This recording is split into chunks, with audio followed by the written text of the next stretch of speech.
Round one. Go! Hey, what's going on? Welcome. It is time for round one, the official pre-game show of the Capcom Pro Tour. My name's Logan Salmon, joined by F-Word, and every week here before a CPT online event, we run through some of the players that you need to be looking at some of the prospective matchups, start to make some predictions, and give you some insight into some of the players, how they think, how they've been playing, and just what to expect. We are back once again to where it all started. Of course, the first event on the tour was EU East and Middle East. It's what kicked everything off. We're back round again. We obviously had 2 weeks ago the NA East 2. So that's that side of America cleared off now. That's Indeed. Done. Yep. We know who's going to be going to Capcom Cup from that region.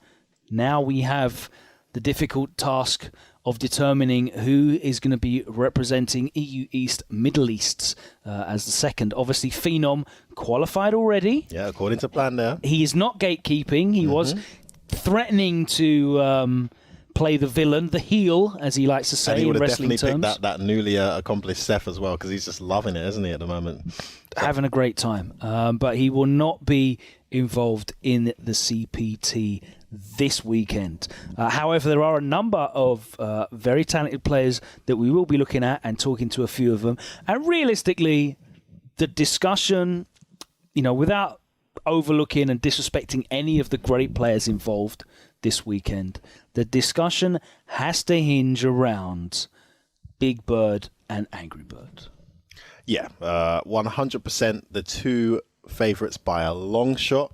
A massive blow to them both when Phenom qualified, because of course in an ideal world they would have made one of them would have made the EU East 1 and the other one would have made a second. Not possible now. And also I'm going to say it because it's just the truth. In terms of notoriety and popularity, I mean, there's very little chance of any of these guys getting voted in as well. So this is pretty much the last chance that these guys have to qualify. Yeah. But there are some sneaky ones underneath them as well. I think we focus on them for now before we look at that. I can't call it between the two. I mean, those two, by the way, in tournament are so back and forth as well. So it's kind of hard to... Well, it's a very interesting one because I tried to pull up some stats on their tournament head-to-head. Yeah. They've only played once in a top 8 before. In a top 8, right? Yeah. Okay, yeah. Because I remember distinctly them eliminating each other like tournament back-to-back, but that probably was before top 8. Yeah, I mean... So there's not a huge amount of data to go on there, but of course they train all the time with each other offline. They've been doing their streaming together as well. They literally got into playing Street Fighter way back in Street Fighter 4 together, and they've come up and grown, and now they're going to have to play potentially. Let's not get ahead of ourselves because it's CPT Online and anything can happen. Possibilities. Anything can happen. They're going to potentially have to play off against each other for that one sole spot. And it's very interesting as well because we're not going to see the matchup that we saw last time. Of course, they had to play in losers final. And Big Bird getting the better of Angry Bird that time. But in the end, it counted for nothing because second place, you get nothing for second place. That's just that. But that was Rashid and Zeku. And it looks like it's going to be a Seth for Angry Bird. He's been putting in work with that character. He's been running that. And I mean, that character, it's not just that the character's quite strong and accomplished and has a number of things that are difficult to deal with. The character's also quite fun and creative. And, Amjad, Angry Bird's always been attracted to characters that are less linear, have a bit more depth, a bit more creativity. If you look at his character history, Akuma, Ibuki, Zeku, and now Seth. So. He's also always been attracted to characters that are really good. Well, that goes without saying. Oh, they're just so creative and expressive. Akuma, Ibuki, Zeku. I just love how creative I can be. Indeed, no, there are some more linear top-tier characters, but you're right. I mean, essentially, he's here to win, and I respect that 100%. And he's seen a character that he's like, if you're not going to beat him, you might as well join him. And within the first 2 weeks, he was like, I'm dropping Zeku, which is just like, when you look at where he's gone with that character, what a statement to make. So everyone better watch out this weekend for that. Seth, obviously, already on the way. We'll see how it's going. Yeah, I mean, he's really enamored with this V-Skill 1 as well, the tandem engine. He loves it. He loves using it as a neutral tool. But he really enjoys, as you said, the expressiveness of the stolen move. And it just gives Seth... The stolen move and the V-Trigger 1 gives Seth access to damage conversions that very few characters have in this game, including with anti-airs. And you know what a big deal that is. You know, like you jump on other characters, they have to be stocked up with, you know, full CA or something to get a real... And you see, when a new character comes out and they can actually do damage off an anti-air, you're like... Yo, like, this is serious, you know. I remember everyone getting excited because Sagat could do crush counter roundhouse into Tiger uppercut, and it did like a bit of a... Boy, Seth can do like 500 damage, and I'm not even surprised when Seth does 500 damage off a roundhouse anti-air. The conversions of this character are enormous. Yeah, and he gets... I think Amjad's very good at taking advantage of the scenarios he finds himself in when he lands that V skill. So firstly, it's a guy who's really difficult to deal with on the ground because he's very good in the ground game. You know, historically, these guys in that region of the world have always prided themselves on that traditional style of Street Fighter. But Amjad, you know, Angry Bird, he's always had this ability to kind of switch it on and off. And you see him with his Ibuki as well. He's incredibly talented and will play traditional Street Fighter. But whenever he wants to go mad and play like an absolute nut, he can do that too. So the fact that he's got his V skill in neutral, you know, you might think you got the edge in the ground game, suddenly throws that out. He's also a guy who's very good at making reads. So the fact that he gets that lovely dash into that meaty jab every single time off that knockdown, I could see him getting a lot of mileage off that against his opponents too. And that's the thing, looping offense is incredible. It's something you absolutely need as a character to be top tier in this game, because it allows you that room, that mental freedom to force your opponent to make a guess. That's it. Continually. They're forced to make a guess. And when it's real, like Seth's is after V-skill, after a lot of the knockdowns, it's even worse because it is a true guess. It's not like... It's genuinely real. It's not like the forward throw, you dash up your -1. Which is still pretty ridiculous. It's ridiculously good. There's a few characters with that, but like the V-skill 1, hard knockdown, that's a real guess. And you know, if you try and escape or challenge there, you know, it's not... you better take that throw. Yeah, you know what I mean? You better be right. You better take that throw. You better be right. It's a very interesting character. Of course, we've seen SKZ already qualify with Seth in Capcom Cup, and I know that was a big surprise for a lot of people. Yep. The Seths were coming out at Asia East as well. Yeah, Momochi had a great run. Momochi had a great run. Aita shocking too. Bonchan in the first or second round. I really like Aita with that character, by the way. Yeah. Really like that choice. So we're seeing Seth really start to be fleshed out, and I think... You know, I'm really looking forward to this potential Angry Bird versus Big Bird match. But let's hear from Angry Bird himself, of course, one of the favorites this weekend, one of the two birds representing Nasser Esports here in the CPT EU East and Middle East 2. Let's check out what Amjad had to say for himself and some recent clips that we could put together of some of his gameplay. You know, it's not that just that I have to beat my friend to get into Capcom Cup. It's that we are in the same team. So, and it's actually sad when you think like one of us is making Capcom Cup. Like imagine we play in grand finals and one of us lose. Like, it's actually weird, but we have to do it at the end. And you never know, like we might, like both of us lose to a laggy match and then someone else qualify. So in this tournament, I can expect anything. That's why I'm not playing Seth, the character I'm like preparing the most. I'm keeping him for only Middle Eastern players because I know I can't play in a laggy match. So that's why I'm keeping Echo against the European players, and Seth against the Middle Eastern players. Illustrating to us why that is. Going to get full punish on the nail assault. This is not looking good for Big Bird. Okay. Where is he? Where's he at? He goes behind. That's going to do it. That was so sick. Yeah, he's got the kill here for sure. He's got enough bar. All right. It's going to be 2-1. Angry Bird coming back with a vengeance. Slowly but surely. One game and one game. At first, I didn't like Seth. Like when Seth was released, I immediately said I want to main him because he was my main character in Street Fighter 4. So I wanted to do it at the beginning, but I didn't like Seth. The thing is that why I didn't like Seth at the beginning, because I kept Street Fighter 4 Seth in my mind. So when I was playing this set, I was thinking of Street Fighter 4 set, which has a very, very big difference between both. So when I took out Street Fighter 4 set from my mind, and it worked out very well for me, and I like the character a lot. It's very fun to me, the install art thing, that's like a lot of stuff to discover on this character.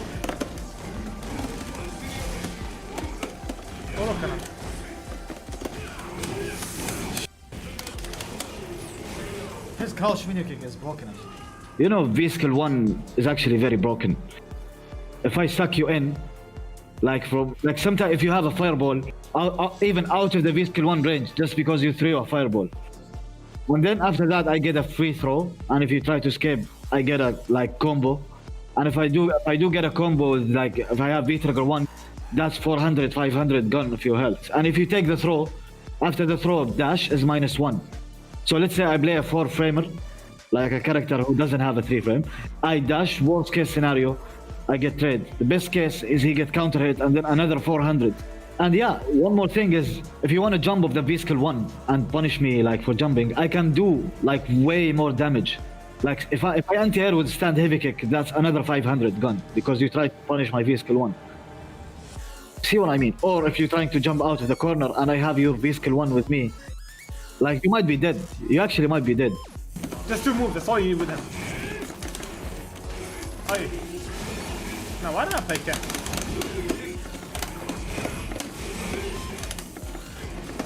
No. Not dead. I thought you were gonna axe kick. For the DB? Yeah. Yeah, of course, like in the Middle East, we have like a few players. And like Big Bird is the best player here. So if you want to know that you are good, you have to beat Big Bird to know like how do you feel about yourself. So if you beat anyone else and you lose to Big Bird, you're still not on that level. So to me, he's an exam. He's an examination. If I like beat him, I success with this examination, which okay, I can have confidence. Like other than that, he's my friend. So he's my best friend. I can ask him for like, we can play like 100 sets. We have to do it. Advices. Yeah, he doesn't hide anything. Like, okay, I'll hide this from you and do it to you in tournament. We don't do this actually. We hide stuff from each other and show it in tournament. We just show everything in casuals, and in tournament, like whatever happens, happens. And as well as controlling emotions and stuff. Like for me, like if I miss something or like in the game, like I actually like get desperate a lot, because I get angry a lot with something out of my hands is happening. So I get angry. So he help me calming down. That's a very very good part. That's huge. You can cancel it so late as well. But anyway, it's young form right now. It's not old boys. It's no OGs today. All right, here we go. He goes for the standing hard kick, looking for that stun off the horizontal. His stun is ridiculous, by the way. Absolutely huge. Some of the best in the game. I cannot believe it did not get touched at all. You leave her alone. The clean jump. That's enough. Gonna end it with the stance change into Grand Ban, into inside slash, and he wakes up with a button. I'm not sure if White Ash wanted to do a delayed throw or something. He's gonna activate. Hopefully he can close out this round. Oh no, shimmy. This is big. Next touch will do it here for Angry Bird. Where you going? He chased him. Oh man, you could use the CA.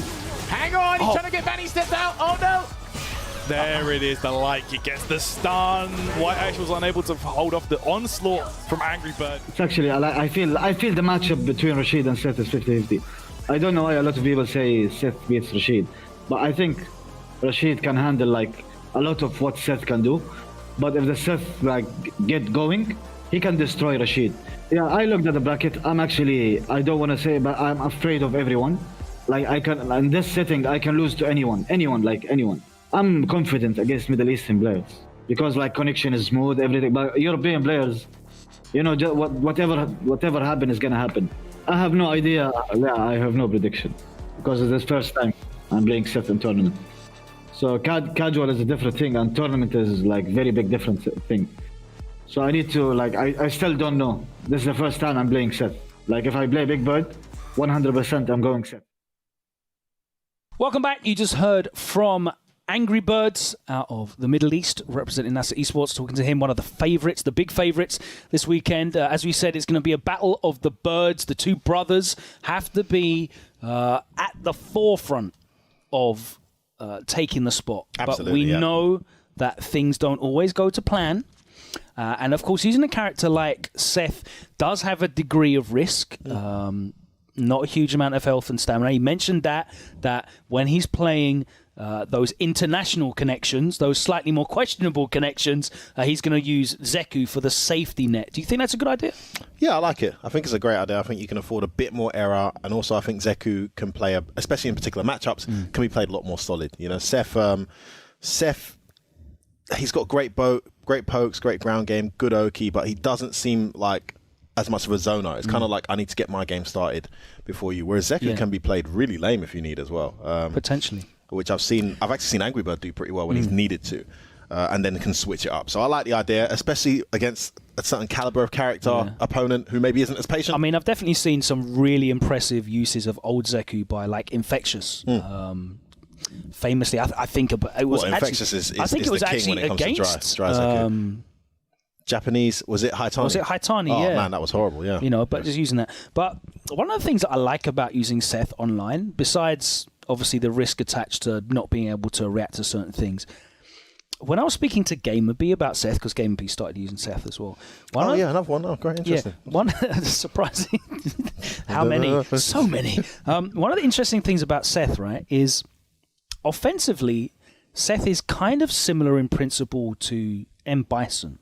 And when I say that, I mean you have a series of predetermined strings which allow you to, and it's all auto-timed as well because everything's looping Oki, everything like you don't have to do difficult hit confirms. Yep.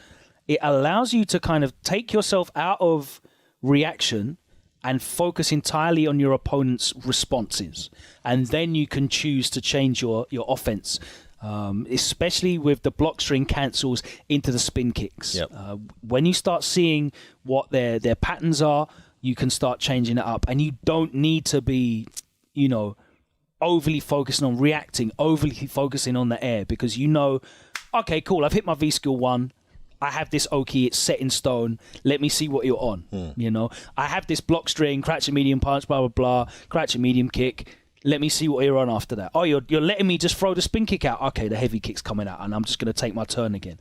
And I think that actually does lend itself to playing online because you don't have to think too hard on offense with Seth, especially when you can just clip people with random special moves in V-Trigger and convert it into 50% damage. I like that shout, actually. Yeah, no, that makes sense. It does. And also from the opponent's perspective as well, what are you actually reacting to reliably? You're kind of just making a big fat read, and if you're in a dodgy connection situation, you've got even less chance of reacting to something in time. I do like that approach, yeah. I actually think, I like the idea of having Zeku as a backup for the safety net, particularly against certain styles of players. Yeah. But I do think that could backfire as well, because just because of this online setting as well. If you do try and play a lame Zeku, you must get one bad jump in, one miss. Another thing that's been happening a lot is dropped inputs. You go for a DP and it just doesn't come out. I mean, someone gets a full combo on you, so that's something to consider too. But I mean, considering how well he did last time against, is it Assume? Assume, yeah. In what was a match that looked incredible to us. Yes. What was an extremely glitchy match. I think you'll be okay in the end to get there. And that wasn't even, Assume's another Middle Eastern player, right? Yeah, exactly. Just for everyone else watching the world, Oman and Dubai, and they're not next to each other. No, they're not. They just aren't. Last time round, he made it into top 8 in winners, lost to Phenom in a really close set, 3-2. Yeah, really close. And then just powered through that losers bracket, beating Shady 3-0 and White Ash 3-0, and then, of course, fell to Big Bird in losers finals 3-1. Yeah, I think Big Bird was quite dominant in that particular losers finals. It'll be interesting to see how that's going between them now. Well, they're saying right now they're going back and forth. That's what I'm thinking. So, well, it's always been that case. But yeah, so it's very interesting to see what specifically now with the Seth and this is the thing I wanted to be more curious about. So it's very interesting to see, you can't predict, but, Sod's Law, the universe often says that, it was your turn to win last time. It might be my turn to win this time. Exactly. And the heartbreaking thing for Big Bird will be the time that he did get the win, it meant nothing because he went on and lost to Phenom in grand finals, and you get nothing for second place. This time round, it might be Angry Bird's turn to win, and then that's it. He's got the spot. One of the interesting things, and we talked about this before the camera started rolling, I've never seen Angry Bird at a tournament and Big Bird hasn't been there. I've never seen it. Yeah, I can't recall that either. And he mentions like how great it's been to have Big Bird to travel with, and help him with his confidence and stuff. How ironic will it be if he wins this weekend and gets that spot, and we have like an isolated Capcom Cup finals? This is the thing. I was going to ask what the terms and conditions. He's not able to travel, and it's only Angry Bird there on his own. I imagine if How fascinating would that be? Esports could send Big Bird, they would, but there's no guarantee that they can even have him. Who knows? You know? Well, speaking of Big Bird, we do have to hear from him as well, because he is the #1 seed. For a reason, of course. Incredible results last season. Didn't have the Capcom Cup that he wanted. Still not living down the Luffy match at Capcom Cup, but he made a tremendous account for himself. We know what quality he has. Let's hear from Big Bird about his thoughts going into this tournament this weekend, and whether he believes that he can take this spot away from his teammate, his training partner, and his great friend. Let's see. Okay, so going into the tournament, I feel like there's a high chance it could be me and Amjad in the finals, because last time it was me and Phenom and Angry Bird in top 3, right? So now there's no Phenom, so it's just me and Angry Bird in separate brackets. But Phenom not entering, and players like Ras and others who haven't entered the first one are entering the second one. I have no idea how it's gonna turn out. Like, if this was a normal offline tournament, I could say this is gonna be like a very big chance. It's gonna be me and Angry Bird in the finals. But we have to take into account the online, the distance, the lag, and everything. So I feel like we can't really say if it's gonna be a high chance or not. I'm just hoping for the best matches possible. That's the thing I said to Angry Bird like a few minutes ago. I told him the first time I wanted to get it over with and qualify because I had a good draw. I had X Phoenix in top 16. I had GTR and Runa final in my pool. I had White Ash in top 8. They're all players in the league, so they're all good connections. For me, I don't really mind the player. I just mind the connection. So if I get a good connection, I'm all for it. So yeah, last time I was kind of lucky. This time it might not be the case. I might, like, those players, the players I played, probably won't have to, might lose, and I have to play more like Europeans instead of Middle Easterns like last time. So I kind of got lucky last time. This time I have no idea, but I know how CPT Online works now. So I guess I'm kind of prepared. Twice now with the light horizontal there. The smoothment here from Big Bird. Gets out of dodge. Damn, his utilization of standing hard punch. And the Japanese players pulled that up last year when they were analyzing their players. They said, how utilize the stand hard punch? Oh my goodness, that's going to be it actually. Can he get enough bar here? He tries to pull as much as he can. No, he can't. Is it? No, he can't. No. Not enough meter there. Believe it or not, Rashid's meter build is like, it's all right. It's not brilliant. It's not great, no. He backed off this That's time. going to do it right there. Well, me and Angry Bird have been playing for like, what, since 2012? We started together since SF4. So we have been playing together since SF4 until now. And we've been playing a lot these days as well. He's recently switched to Seth, so he's on that honeymoon phase with the characters, like exploring stuff and everything. So we've been playing Washid Seth a lot these days. And, we play at least 5 first-to-5 sets back-to-back. Could be more, could be less, but it's usually either 5 or more. And, it's just normal standard practice offline. Not really online, yeah. But it's very good to have someone who plays multiple meta characters, because, because you're always gonna, if they're meta, you're always gonna run into them, like in a tournament, whether it's offline or online. So Angry Bird plays Ibuki, Zeku, Seth. I think that's about it for now. And, Ibuki is obviously common, Zeku is obviously common, Seth is obviously very common right now as well. So I think it's very, very, very beneficial to have someone who plays multiple characters. I myself play G, although I don't really play much meta characters. I think it's only Rashid and G.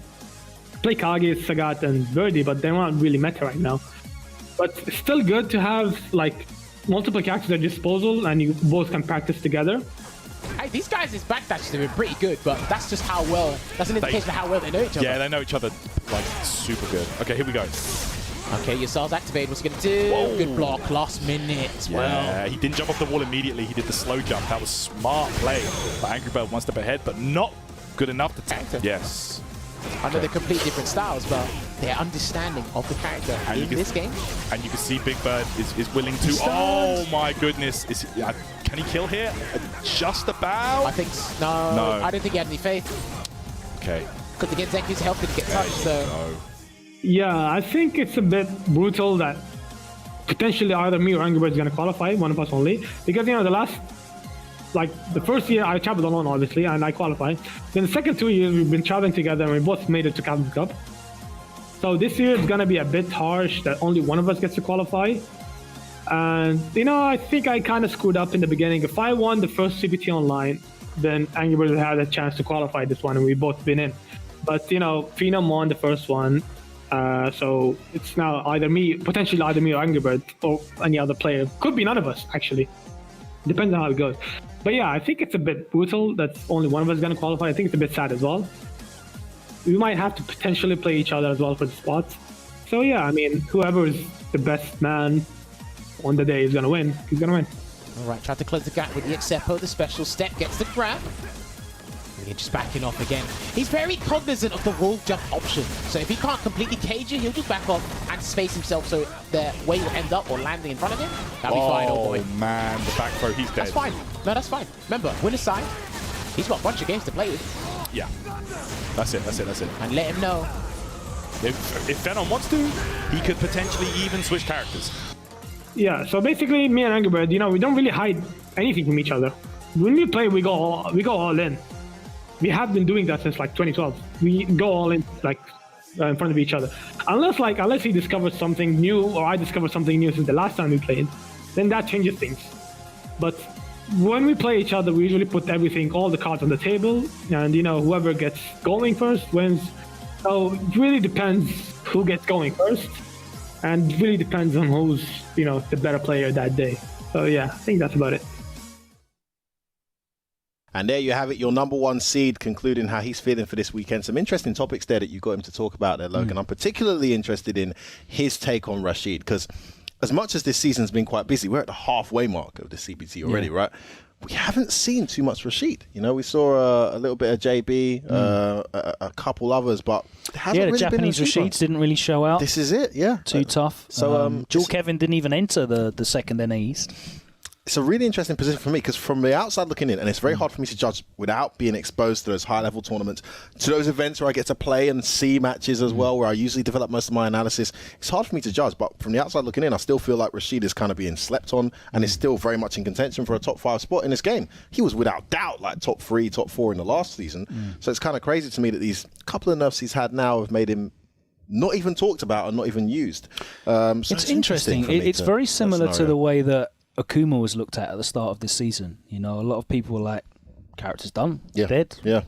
You know, I can't full screen activate anymore. Crazy. He's done. Like they've butchered his V trigger. He gets 2 fireballs now. That's it. You know, I can't activate and run behind it. You don't have to get. What have I got? Character's done. Lo and behold, he's still up there in that number 1 spot now. Easily. A couple of months later. I think with Rashid, it's a very interesting one because he's like just been chipped away at over the last couple of seasons. He hasn't lost tools. None of his tools have become useless. But, you know, crouch and medium punch going from +1 to -2 is a massive deal against 4-framers. That extended hurt box on EX Whirlwind is not it's not a game changer because you're still not seeing everybody challenge, but it's things like the damage has kind of been toned down a lot, even though you'll still get hit by Marvel combos and be astounded how much damage you've lost.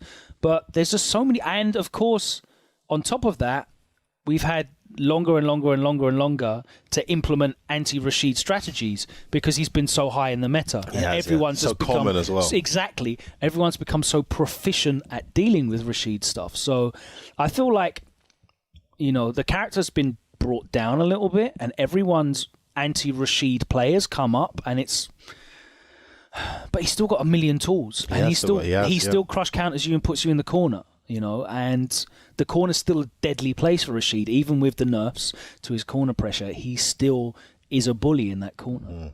I think at the highest level where we'll see it, and this is the frustrating thing about this season, is that we haven't got that much exposure to the Rashids yet. At the highest level is where we might see just how relevant those nerfs have been. Because you could be, and we know how this game works, right? You could be in a situation where you've just dominated the whole round. You go for your usual reset pressure with the EX whirlwind, and then they just check it, and all of a sudden your opponent's got Oki, and you're suddenly finding yourself, your health just going down rapidly. These tiny scenarios could be something that come back and haunt the Angry Birds and the other Rashids the Big Birds and the other Rashids in the world, maybe, but until we see it, it's hard to judge, you know. And also there's answers for that as well. I've seen other Rashids just do the button, walk back a bit, and just do the whirlwind on its own with no button cancel. And it's even harder to react to when there's no blocks done into it. So, I mean, I don't see these things as massive game changers, but again, we need to have that exposure. It all kind of builds up, right? And that's all I think the Rashid players are saying. But again, I can't put him as not a high tier character. Yeah. For me, he seems like he still is, but I'm open to interpretation. I mean, he's still got a couple of other characters that he might pull out. He has, he's got the G, he's got Birdie. He spent a bit of time with that Kage, didn't he, as well? Which is funny. I don't think you'll see that this week. Sagat.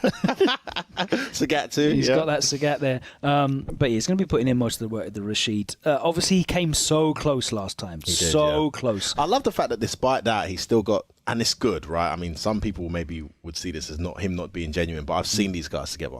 I've seen these guys train together. I've seen them talk together. I remember when he was on stage at Evo Top 8 and Angry Bird was desperate to get down there to support his boy. He'd be so happy that if he did lose, it would at least be to Angry Bird. I think the worst case scenario for these guys is that neither of them make it, because there's definitely a mutual support and a system there between the two of them and, of course, their team. But I want to bring it to Eastern Europe, of course, who are heavily represented. We've got some players that are notable in their absence. Of course, Phenom, the champ, isn't going to be gatekeeping. He's not in there. Tjommi as well, also from Norway, hasn't signed up again. I think it's work commitments and stuff. Definitely, it would have been lovely to see a Ryu in top 8, but we're not going to get that from him. Some of the notable Russian players are not here, but we have got Ras this time. We're going to be looking at some of the players from Eastern Europe, including Veggie, who has always got so much great insight and has been massively improved over the last It's so funny that 2 seasons. It's considered Eastern Europe. I mean, it's not Eastern Europe, but yeah, the region is Eastern Europe. Right? Veggie definitely didn't have the sort of tournament that he wanted last time round. Is he going to be able to step up this time and mount a challenge representing Eastern Europe against the Middle Eastern powerhouses? We're going to look at that on the other side of this short break. Don't go anywhere. It is round 1. Of course, top 16 is coming up at the top of the hour here on Capcom Fighters. We'll see you on the other side of this short break. The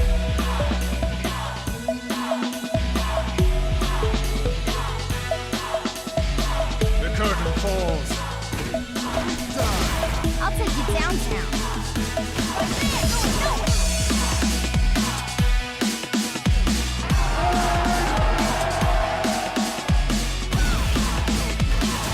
Boom! That's how you start the fight and finish it quickly.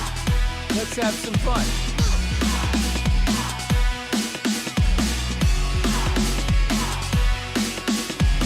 Let me zap you. Here we go. Whip up! That's that! Terrific wing!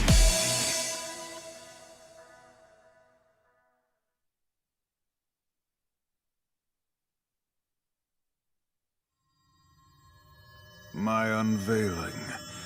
I will be exposed to the entire world. When the time of the prophecy comes, when all is revealed, then the people of the world will rejoice, already knowing who I am.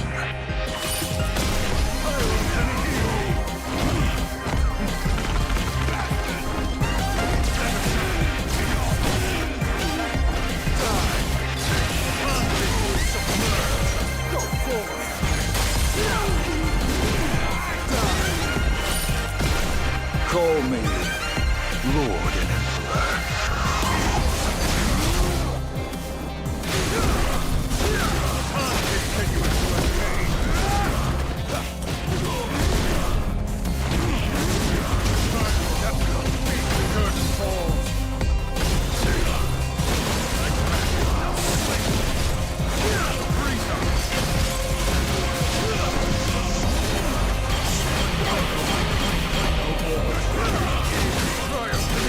God's will.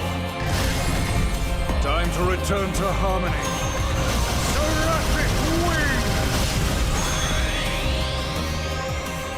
My perfection does not require any training.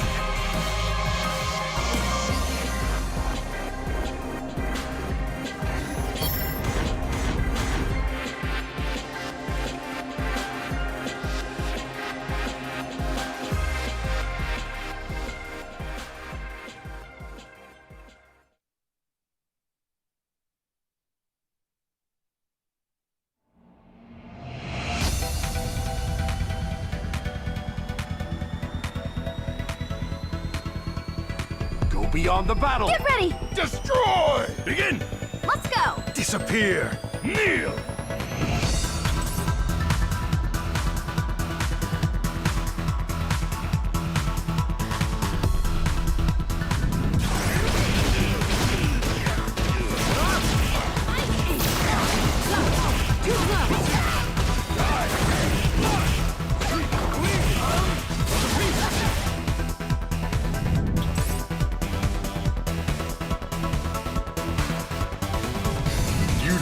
Strength to crush the spirit of the king. Alright! I really like to exercise. And training is a lot of fun. Time to meet your death, vile insect. Pull out all the stuff! Hadouken! Resurrection!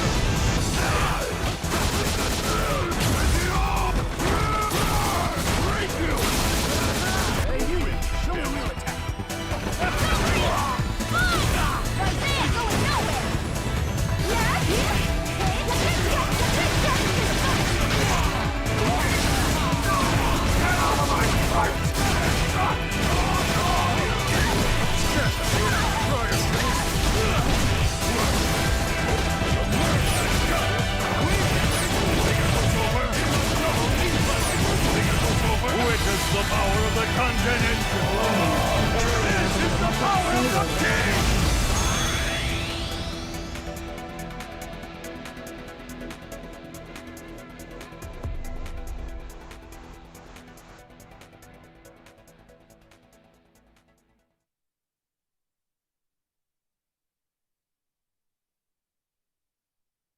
Paraneuro device expansion completed.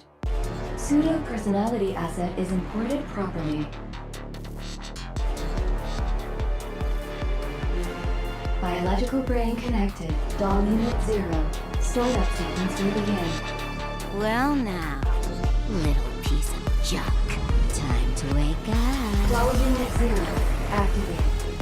Well, Jory, who is a piece of junk?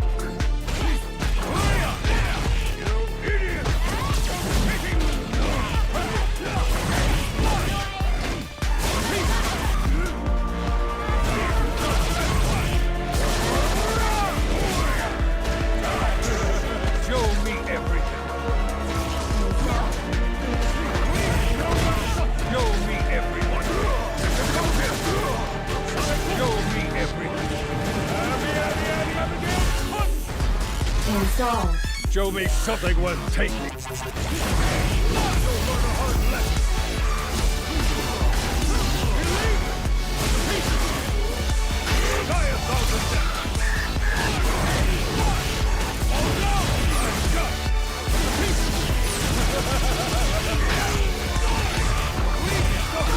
Your data is now useless. Witness the power of the content engine. This is the power of the king! Your data will reside in me for eternity.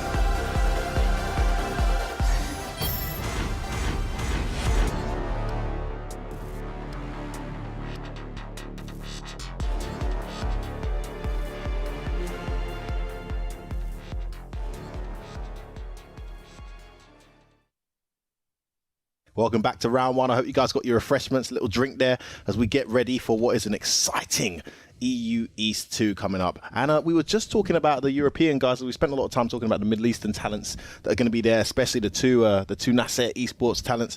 But at the moment, there are some potential upsets, and those are potentially going to come from the European area. Now, it's called EU East, but one guy in particular who we want to focus on isn't necessarily from Eastern Europe. It's just the region it falls under. Hailing from Norway, teammate of Phenom, the one and only guy who already qualified, Veggie. And I understand you had a good chance to talk to him this time around, Logan. Yeah, he's always got a lot of interesting insight into the game. He's been putting a lot of work into how he approaches it mentally, which I think is the biggest hurdle for a lot of players transitioning from Street Fighter 4. Transitioning from any game, to be honest with you. I guess so. Really good. It's just really noticeable from super important. Kind of those SF4 players that discovered Street Fighter, had so much fun and success, broke into competitive, and then all of a sudden you've got to learn to replay a game that's superficially so similar, but on a meta game level is so different. Completely different. But yeah, let's hear from Veggie. Check out some of his highlights as well recently. We'll be back on the other side to talk about him and some of the other players representing out of the Eastern European region in this weekend's tournament. My name is Vega Kopoimbugge. I go under the nickname of Veggie. I'm a professional Street Fighter player. I've been playing Street Fighter since 2009 or at the end of 9-10. Right now I am the managing Street Fighter player for Noor Davin's esports team. In my CPT online last time, I started out with a good player from Turkey, but a bit unfortunate with matchmaking, playing online in a reactional match. But I think the player is very good. But I felt like I had a bad draw with that match, and then he ended up losing in the winners final, so I had to run him back.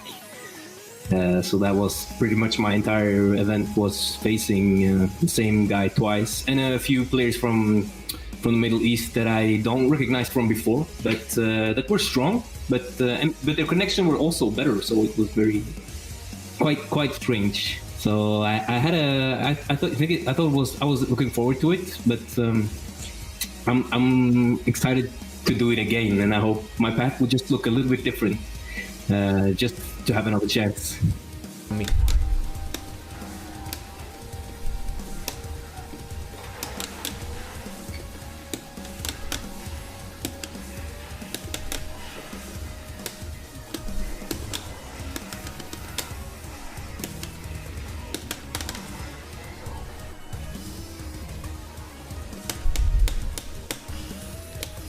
Just activate.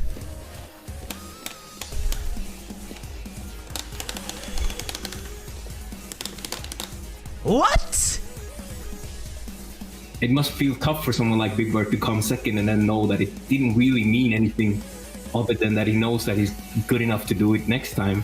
But at the same time, it must be feel extra tough, take that defeat that far after all that time. Like we saw with Shine tweeting, it was all for nothing. I can understand the sentiment or the feeling that comes from those kinds of thoughts. So when Phenom won, for me it was everything that happened didn't matter anymore. I could have come last or not even entered. As long as he won there, it went the way we hoped it would go, like as a team. That he'd make it all the way and just keep staying solid and just keep ready and do it. And as I said after, Phenom is not just a good competitor in Street Fighter, he's just good at finding answers in general. So he found his answers on how to compete online.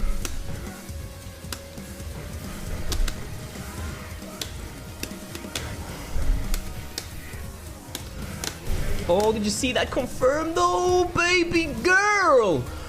Baby! Woo!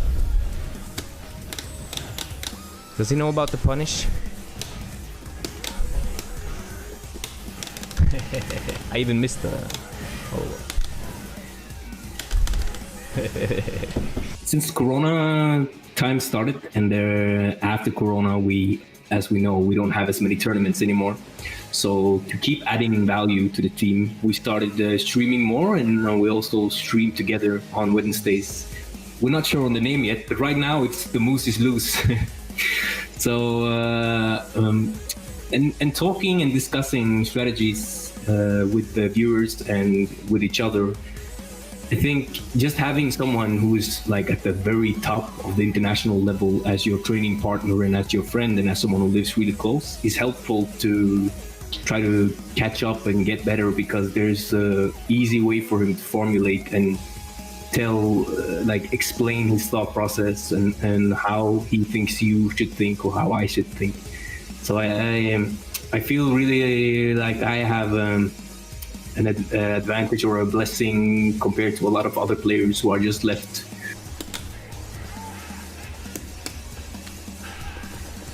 Think it'll work.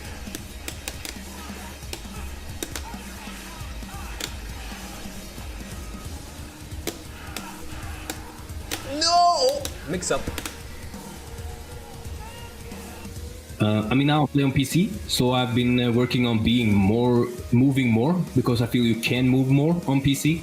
So it's not as much waiting and more active play style. I think I don't know, that might also just be a learning thing, but I've been working on a lot more activity in my gameplay, which will be uncomfortable for my opponent. And I have I've played Colleen and Cammy, but they're not there. But it is online and it is laggy. And I mean, Cammy, you can't stop her from getting in. She will get in. So who knows? But I think I'll play Birdie because I think my Birdie has improved since last year, and I want to. That's my love, that character. So I will definitely use him as much as I can. And there you have it. The best looking guy in the FGC giving his take on this weekend. Not Logan Sama, as much as he'd like to say it's him. We're talking about Veggie. Extremely talented as well. And I'll tell you something. It's just because he's taller, that's all it is. If you say so, mate. Also, he tans. I think tanning helps. You know, you being tan-proof kind of sucks, you know, burning in the sun. But, you know, hey, each to their own. Some people love that, right? But more to the point, before we get to me throwing shots at Logan Sama, Veggie has really improved in this game. Now, is he ready to win a tournament like this? Possibly not. Is he ready to beat players who are capable of winning tournaments like this? Absolutely. We've seen him do it to Xiaohai. We've seen him do it to other top-level players in tournaments He's as well. done it to Phenom before. Phenom as well. Exactly, yes. Was it losers? Did he eliminate him or did he send him to losers that I think tournament? he sent him to losers that tournament. This guy has Was that improved Reflect? I can't tenfold. remember where it was. Can't remember where it was. Can't. It was a European ranking, though. Yeah, Every time I discuss or see him play, he just seems to have got that bit stronger. And it's what you said, Logan, before the interview. It's that strategy. It's that productive activity as opposed to activity that he's applying. It's clearly showing results. So I haven't seen him play in a tournament for a while, not since the last one. And as he said, that's a write-off. Hey, Phenom won. It's a great result. This guy could be one of the ones to cause an upset this weekend. I mean, how do you feel about that potential? It's interesting. He's got a decent enough draw. Who's in his pool again? Let me double check. He's got Ras. Oh, we'll talk about that. He's got a bit of a Russian landmine and he's got to get through. Duvaktic, the Urian as well, the young Urian player from Russia as well. But at least I suppose they're localized. And Norway can get decent connection. I've seen, yeah. I've heard to some parts of Russia anyway. It's a big country. Again, as I said, he has the potential to upset. Is he going to be able to close out an entire tournament? I'm not sure. It's a big ask. Well, I think his subs have got to be ready. Personally, as much as I feel like Birdie is still a very viable character, I think he's Veggie. I got to say, mate, you've been working on this Cammy and Colleen for the last 2 years. Mate. When are they going to be ready? You know, because I just don't see Birdie at this stage winning a tournament like this, even with only 152 entrants, completely playing Birdie. There's just a couple of uphill matchups that are almost unavoidable for that There's character. some very exciting players out of Russia that we mentioned as well. Of course, this event used to be called the Ras Invitational, unofficially. Yes, mate. Because Ras would just He win would it always win this one, every year. This guy pretty much got to the final stage of qualifications just from these every season. It was just from winning this event. Then Phenom got merged into this region and it became his event. But Ras, let's take a look at some of the highlights from his recent play. Hasn't been super active out there, a couple of appearances, but let's check out some of the highlight reels from the Russian boxer, Ras. The Russian hammer. Overhead. Try to do it again. Slide. Activation. Ball straight. Ras. Stop. I'm on the clock. It's not working. Nothing working. 12 seconds. 10. Ball strike is in the lead. No meter for either player. Ras trying to figure out how to get through. Ball strike in the lead. 4 seconds. 3 seconds. Oh my God, he landed. Ras a second. Ras. quickly. He is turning the tides.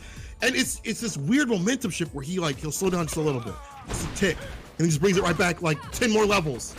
But here we go. Nice whip punish. Overhead connects. Crown him. All right, here we go. Looking on that stun. Back throw. Are we looking at the round here? No, it's still alive. Yeah, he's going to build the 2 bars, but... Oh, no, just about. Oh, this okay. is the XDP, though. Because that would have been the game. If he didn't block that would have been the game. That's straight. If Hurricane finds a way back... Yeah. Oh, gonna happen right now. Okay. No clean. See that? You see, Cola had to take a deep breath there. So he was feeling it just as much as I was. Нормально. Нормально. Знаешь, сложно облажаться, когда у тебя лайфлит. О, шими! Раса можно шимить. Мне, кстати, много кто говорил, что раса прям надо шимить. Что странно.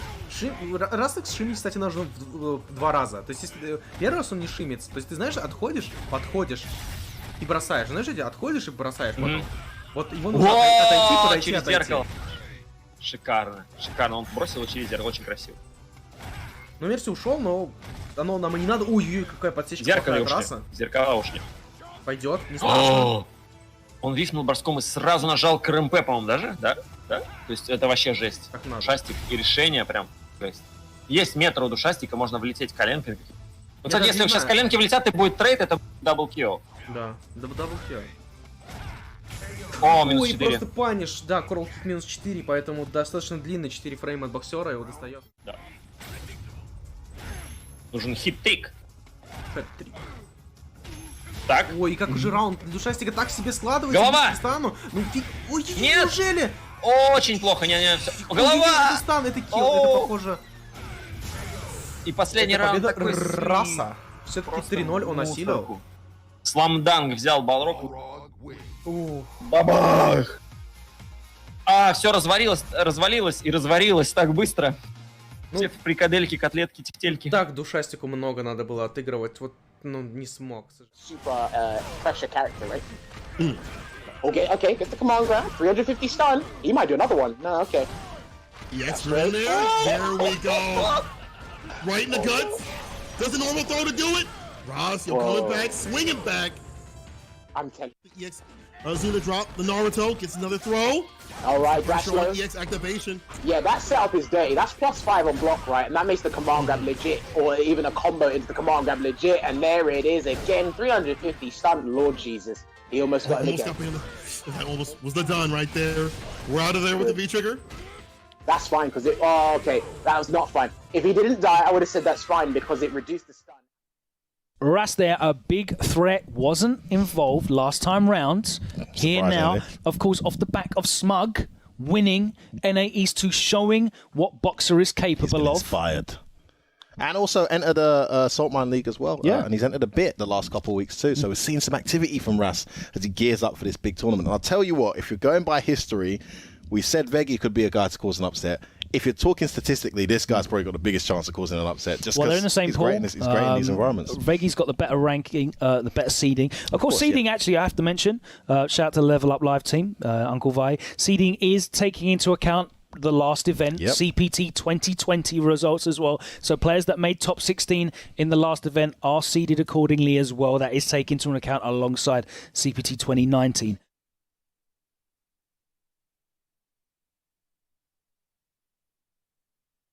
Listen, we're running out of time. We got to get through some other players here, Logan. There's a couple others we've highlighted to talk about. Who's next? I think I'd be remiss to not talk about White Ash, who was really impressive last time. Great run last not time. one of the players that we highlighted initially, but that Colleen was clean as a whistle. Let's take a look at I some... actually highlighted White Ash definitely last did not tournament. say anything about Definitely White did. Ash. Shut up. Somebody get the clip and send it to Just this run fool. the clips. Hater, mate. Let's see here. Can he make something happen? Okay, just backs off, goes for the ice reset, but Ahmed in a good spot, to be honest. Swift punish. Spacing was immaculate, but again, not big enough damage here. But if he can win the game off the corner, this would be really good. Yep, she can definitely get momentum here. Here we go, forward throw. He's going to get meaty. If he wants, no. Head press out. I respect it. Oh my word, he's dead. He's dead. If he gets this right, he's dead. Crack fifth and the spit. I don't. Just enough V-Gauge. Just enough. I wasn't sure if the V-trigger was still going to be there, but I don't think he knows he can backdash every time. I'm surprised he hasn't tried anything, to be honest. Yeah, okay, here we go. That's the first frost touch of the set. Just goes for a neutral jump. Oh, baked out the B reversal and punishes with a throw.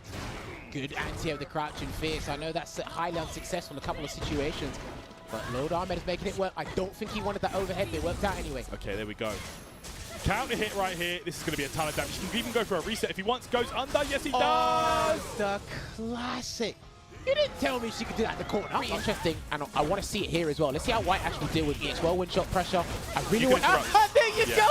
You can interrupt. It's free. It's free. I love it. She gets the jab every time. Yeah. Can you not do target combo and get an even bigger punish? I mean, the second hit will probably win. Depends on the range. It's safe to go for the crouch jab because it's pretty much guaranteed. Gets the stun there with the air grab. Gonna get the kill. There you go. Opener there for White Ash. I'm also. If there's one thing fighting game players always love is their fastest attack. Stress on defense. Round start V skill. Man, Big Bird got caught there. And another parry. Nice Good roll. escape. He was ready for that. But that's only for that specific setup, right? If he done the low forward, yeah. Or throw. So that was, he was literally looking for that post frost touch setup there from White Ash. Yeah, you know he was labbing that for sure. All right, there's the back throw, and he's got Yasar ready and available. This is going to be difficult for Colleen to get out. I lied to you all. 0. Yep, nice check there. My ass just tries to stop that Rashid. Big Bird perhaps not pressing the button, afraid of parry maybe. Good break there from White Ash. Another V reversal. Spender too fast. He should be done. He's dead. Yes, it is.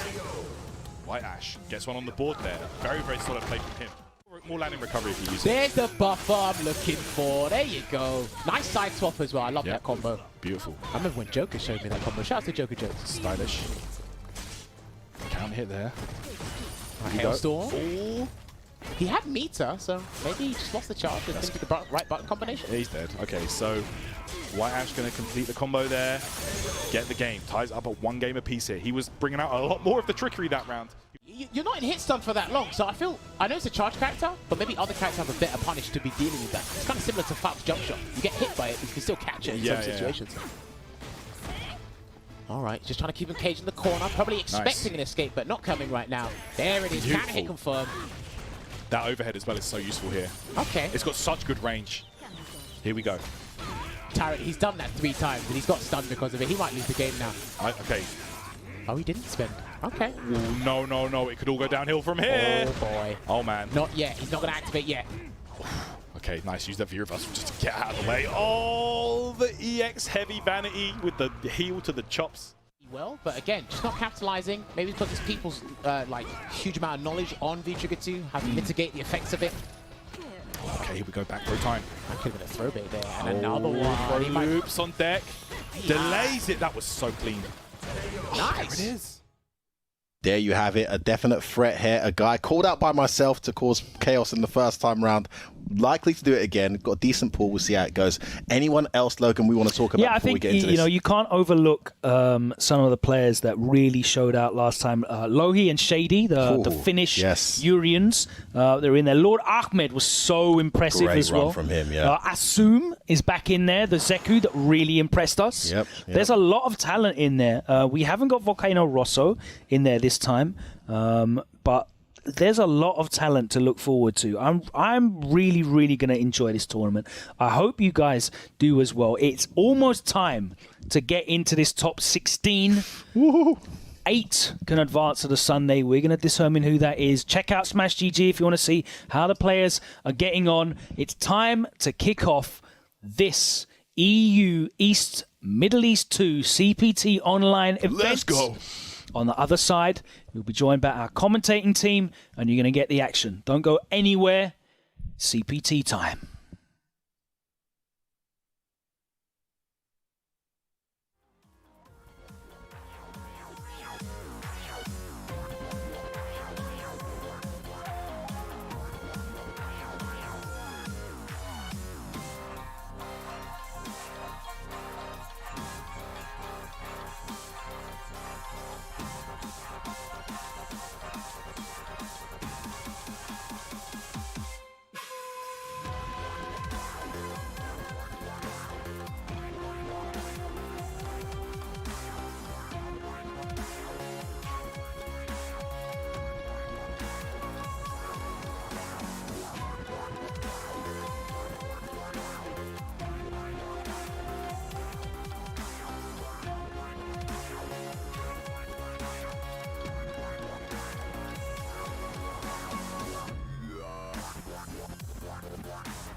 All right, everyone, and welcome to the EU East, Middle East, number 2, second and last tournament here. Who are we going to find out who will be qualifying for the Capcom Cup in 2021?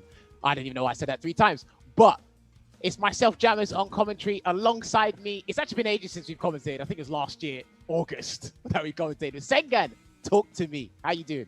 What's going on, bro? I'm very, very well. We've already had some excellent matches in this tournament that's been kicked off so far. We are down to our final 16, and we're about to get some GGs pop in to see who's going to qualify for tomorrow's top 8.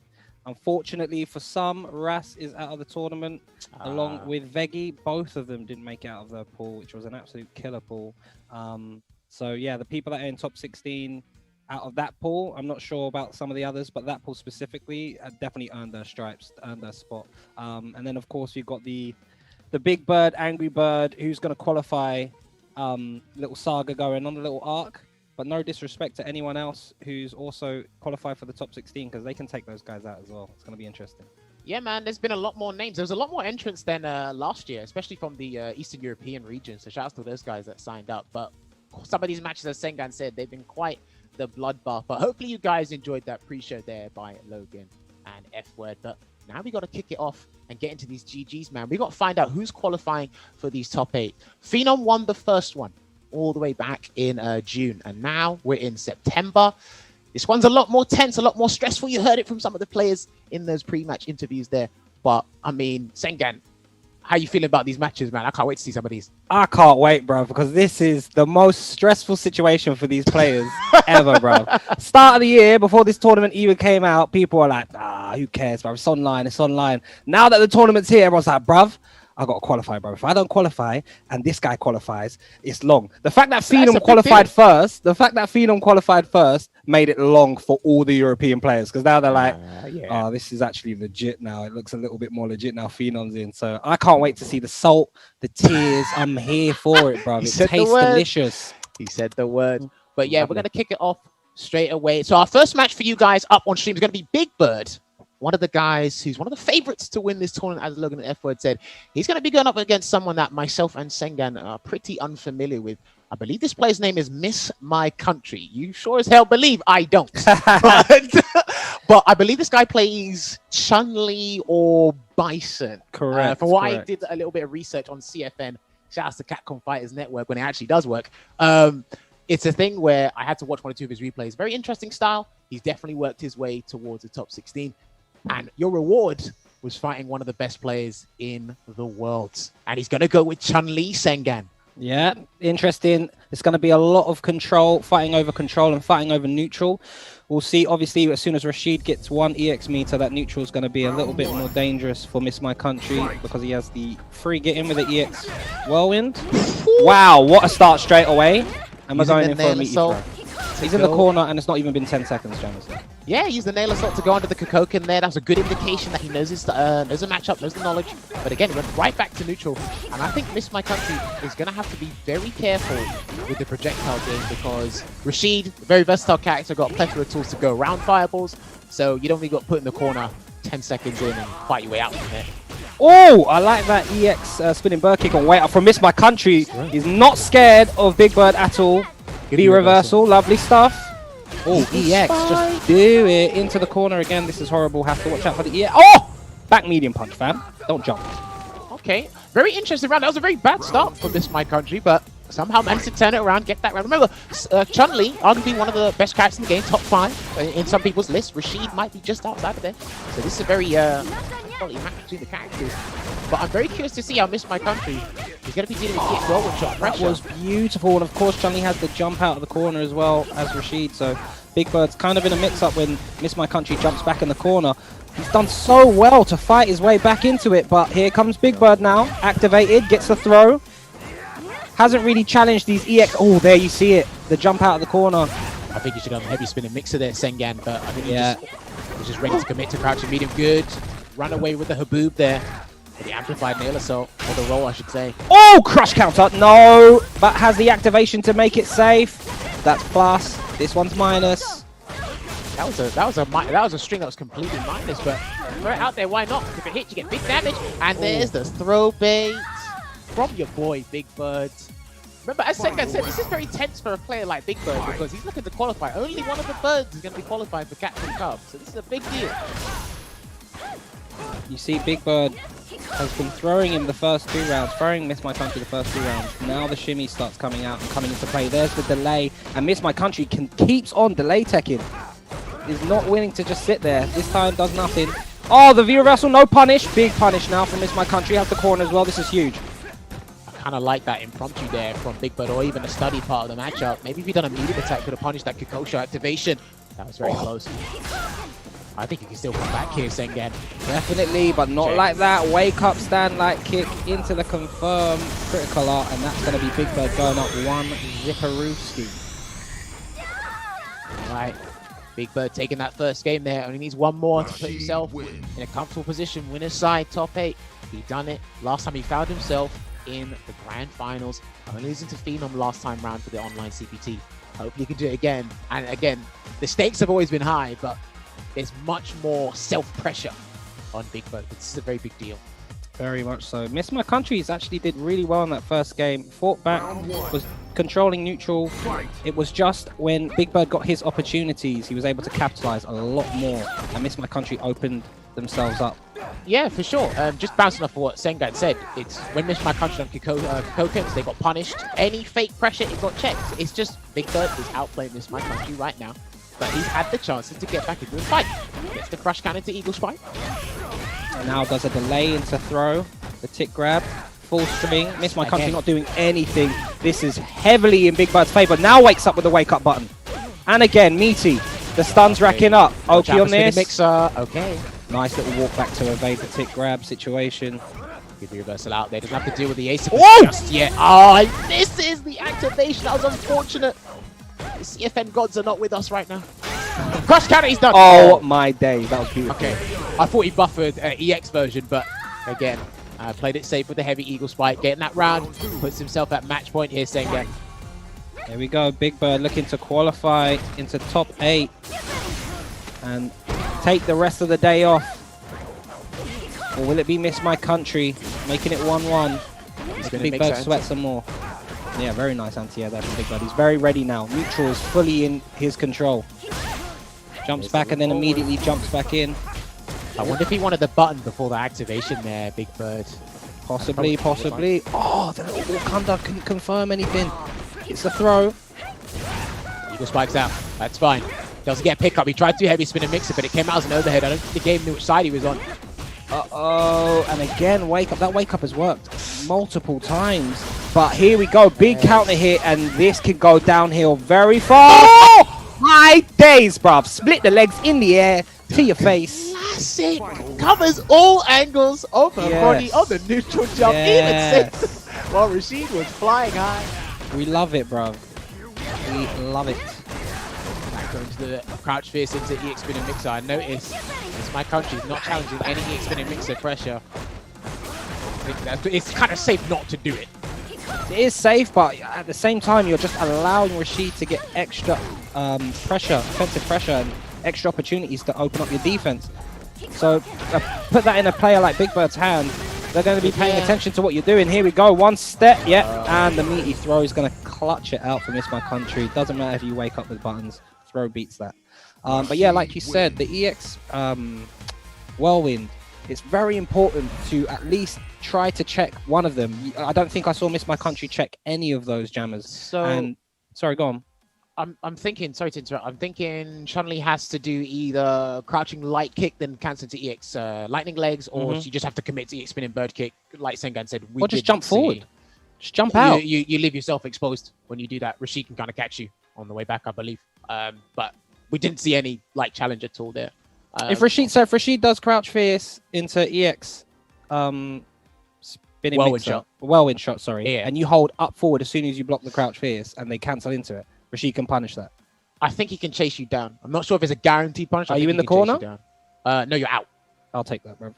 At least something to make Big Bird think. Big Bird wasn't thinking the whole time in terms of he wasn't getting any other looks thrown other than just block out. And what that allowed Big Bird to do is once he used the V skill to get in, even if it's blocked, you are now plus, and you now get to throw meaty, delay, shimmy. Yeah. I see what you mean. You get to open up. You have to at some point be like, even like with the crouch fierce, you can OS your jab or your light kick or whatever move you have to stop that EX coming out.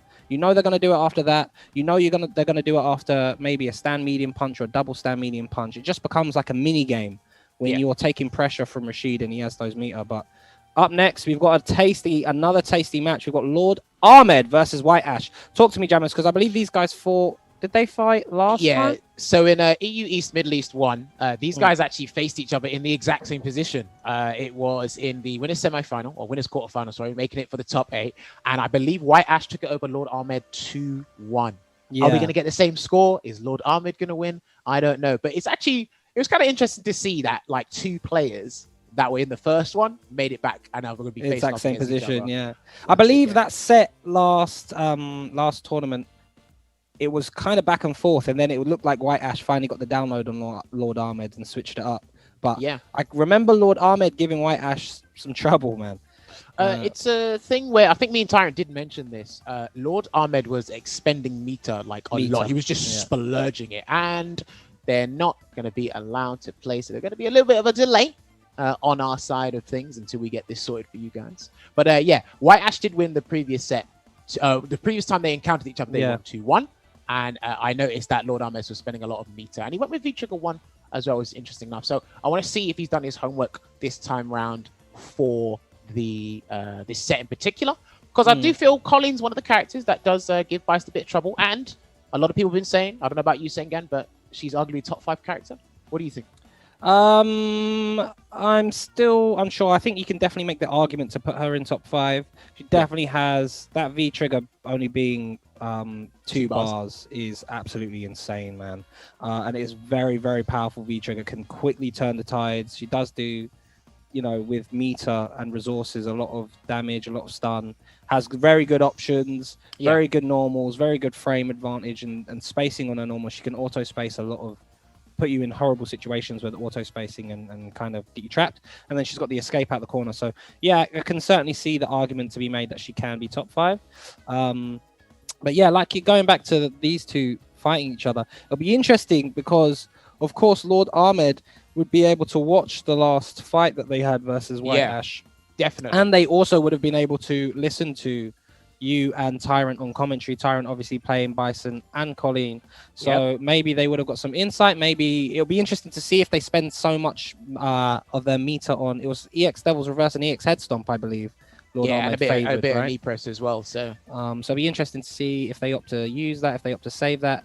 It'll be interesting to see if maybe, I don't know, they went and had a little look at Problem X versus Tyrant. I don't know if there's any of that footage out there on CFN. Unlikely though, unless it was ranked. But it'll be interesting to. Basically, what I'm trying to say is this is going to be interesting. All right, I think I said interesting about 50 times there. I met my quote today. It's definitely one to keep an eye out for because, again, this is going to be a spot for top 8. These guys are more than capable of getting it to the winners' final, heck, maybe even the grand final. And it's winner take all, man. Second place gets nothing. Second place is just as bad as going 0-2 in these tournaments. You're all the same unless you're the winner. Only first place matters. That's it, I'm afraid. That's how the cookie crumbles this year.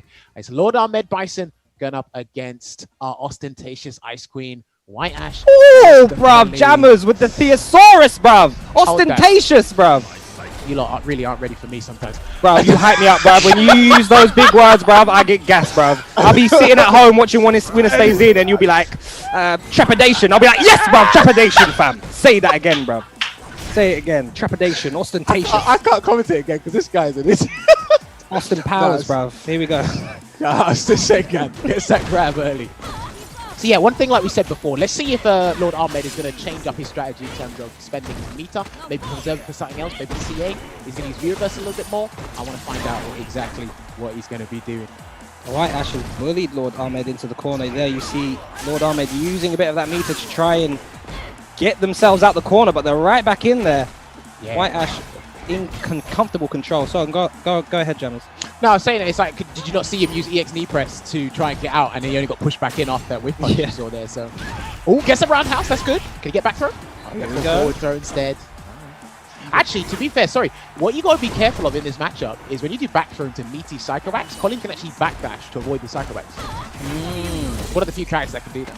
Very good, very interesting to know. You see him do the EX knee press there, and White Ash just backdashed out of that for free. Stan Light kick did nothing, but here we go. The V-trigger is on deck for both characters, and there's the parry. Sit your gluteus maximus on the floor, says White Ash. And do you know what's interesting about that is you actually have plenty of time to see, and if White Ash wanted to spend the meter because of the one frame EX Frost Touch, that was guaranteed, but listen, mate, look very careful. But there's a big punish, and very good call out early from White Ash to use that. Definitely going to have Lord Ahmed shook. Let's see how they respond. He could have punished. Could have punished, yeah, could have punished minus 3. I think, done jab into light parabellum or hailstorm or something.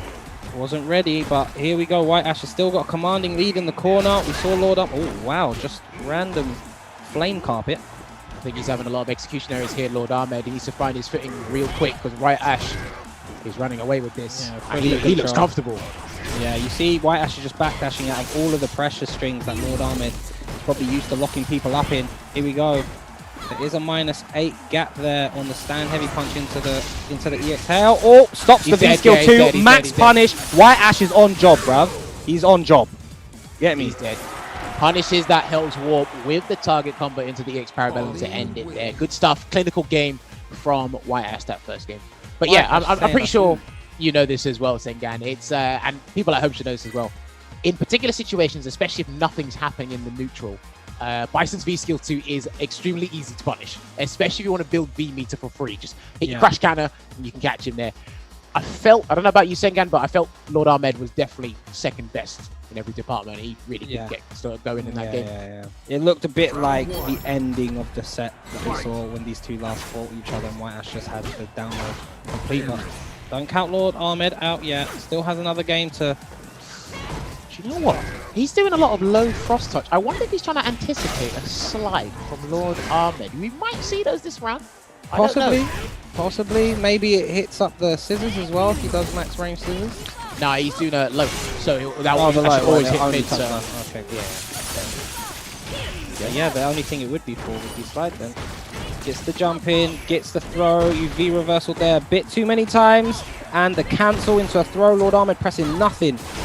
Oh, EX. Crush counter. Don't backdash. Gets the throw again. A lot of throws. Yeah, it's like, do you know what? Despite Lord Ahmed, he's actually not been doing much. He's been very passive in this game. He had the live lead. I spoke about it, and he lost it. Yeah, hasn't really had an opportunity, but big opportunity here. Go low. And then just keeps the strings tight. Counter hits. White Ash. No, I believe there's a gap between Stan Liking and the Blast. I wonder if White Ash tried to do Vanity Step. Or possibly. There is definitely a gap, but that looked like Light Blast, so it was the tightest gap, I think, out of all of them. You know. Caught something for sure. Here comes Lord Ahmed, though, bringing it back. The momentum. Slowly shifting. Oh, the ice punch. Oh, my days. No, bro. I can't shout because of the volume, and I'm going to blow up people with headphones, their ears, but that was sick, bruv. Man escaped with the ice and then backdashed and punished the scissors. Listen, White Ash has definitely been studying the takes, very meticulous with his matchup knowledge today. And he tried to jump in, but good head press there from Lord Ahmed. Yeah, maybe a bit more head press we might see from Lord Ahmed.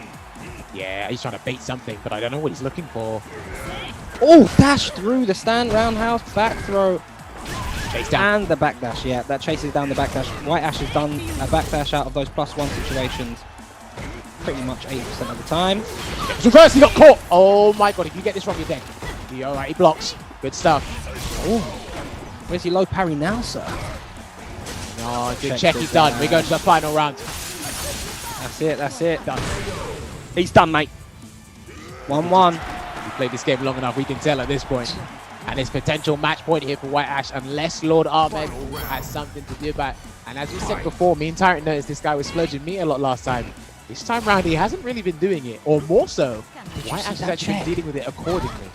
Jammers, he just checked EX scissors with stand light kick. Are you mad? Amazing, because he's amazing. There you go, get a check again. And punishable. Go to knee press. Punish, knows the stuff. Back throw. See what he does. Gets to the corner. Yeah, this is what we were saying. You got to be careful with the meaty side correct, man. Colin has got options against that, and that put him in the corner. Very dangerous situation. Still walks in and throws after the V reversal. Doesn't care. Oh, the shimmy shrew. Doesn't convert off of it.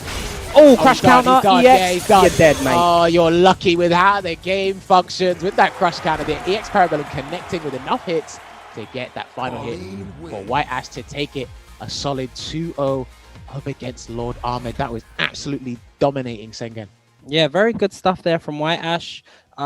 Very fortunate that it's only a first 2 at this juncture in the tournament, because I think if that was a first 3, I'm not sure, but Lord Ahmed slowly started to find their footing. White Ash with the correct gear shift to close that out. Yeah. It was unfortunate because I just felt from the get-go, he just felt very cautious, very passive. Yeah. It's almost as like, okay, whatever I do, it might be taking 30-40%, but Yeah. I didn't think he just didn't find his footing at all. White Ash, I think he just picked up on that second round in game 1. He said, right, this is probably a clean sweep for me. Yeah, you could see from the very first round when Lord Ahmed was cornered and was just doing neutral jump, hoping that White Ash would do a V skill or some forward moving move. When you normally see your opponent jumping, neutral jumping, or jumping back in the corner multiple times when you're not doing anything, that's a very good tell that they're scared of what's to come. So White Ash smelt blood and closed it out very convincingly. So I believe with that match concluded, our first top 8 winner side match has actually been determined. So that will be Big Bird going up against White Ash again. Yeah, that's what happened last time. It'll be a very entertaining and interesting match, because White Ash, you could see, versus Lord Ahmed, had all of the answers. Yeah. Was spaced everything perfectly, counted everything perfectly, was just on job. So I believe we have Angry Bird now going up against Night Masters. Night Masters and Abigail player? So, yeah, Angry Bird we're very familiar with. And just going back to what Logan and F-Word were talking about in the pregame show with Angry Bird, he said if he got an international player, he might go with Zeku for the safety net. Otherwise, he'd been playing Seth. He's and he's been putting in a Seth. lot of work with his Seth. But I don't know. I'm not too sure, because Night Masters I'm unfamiliar with. I don't know about you, Sengan. But literally 5-minute research on CFN today. He plays Abigail and G. So we definitely know what he's come to do. Yeah, for sure. He's come to rob you, bruv. He won't pick Seth, actually, because apparently this is a bad matchup for Seth Abigail. So I'd be very surprised if you see Angry Bird pick Seth.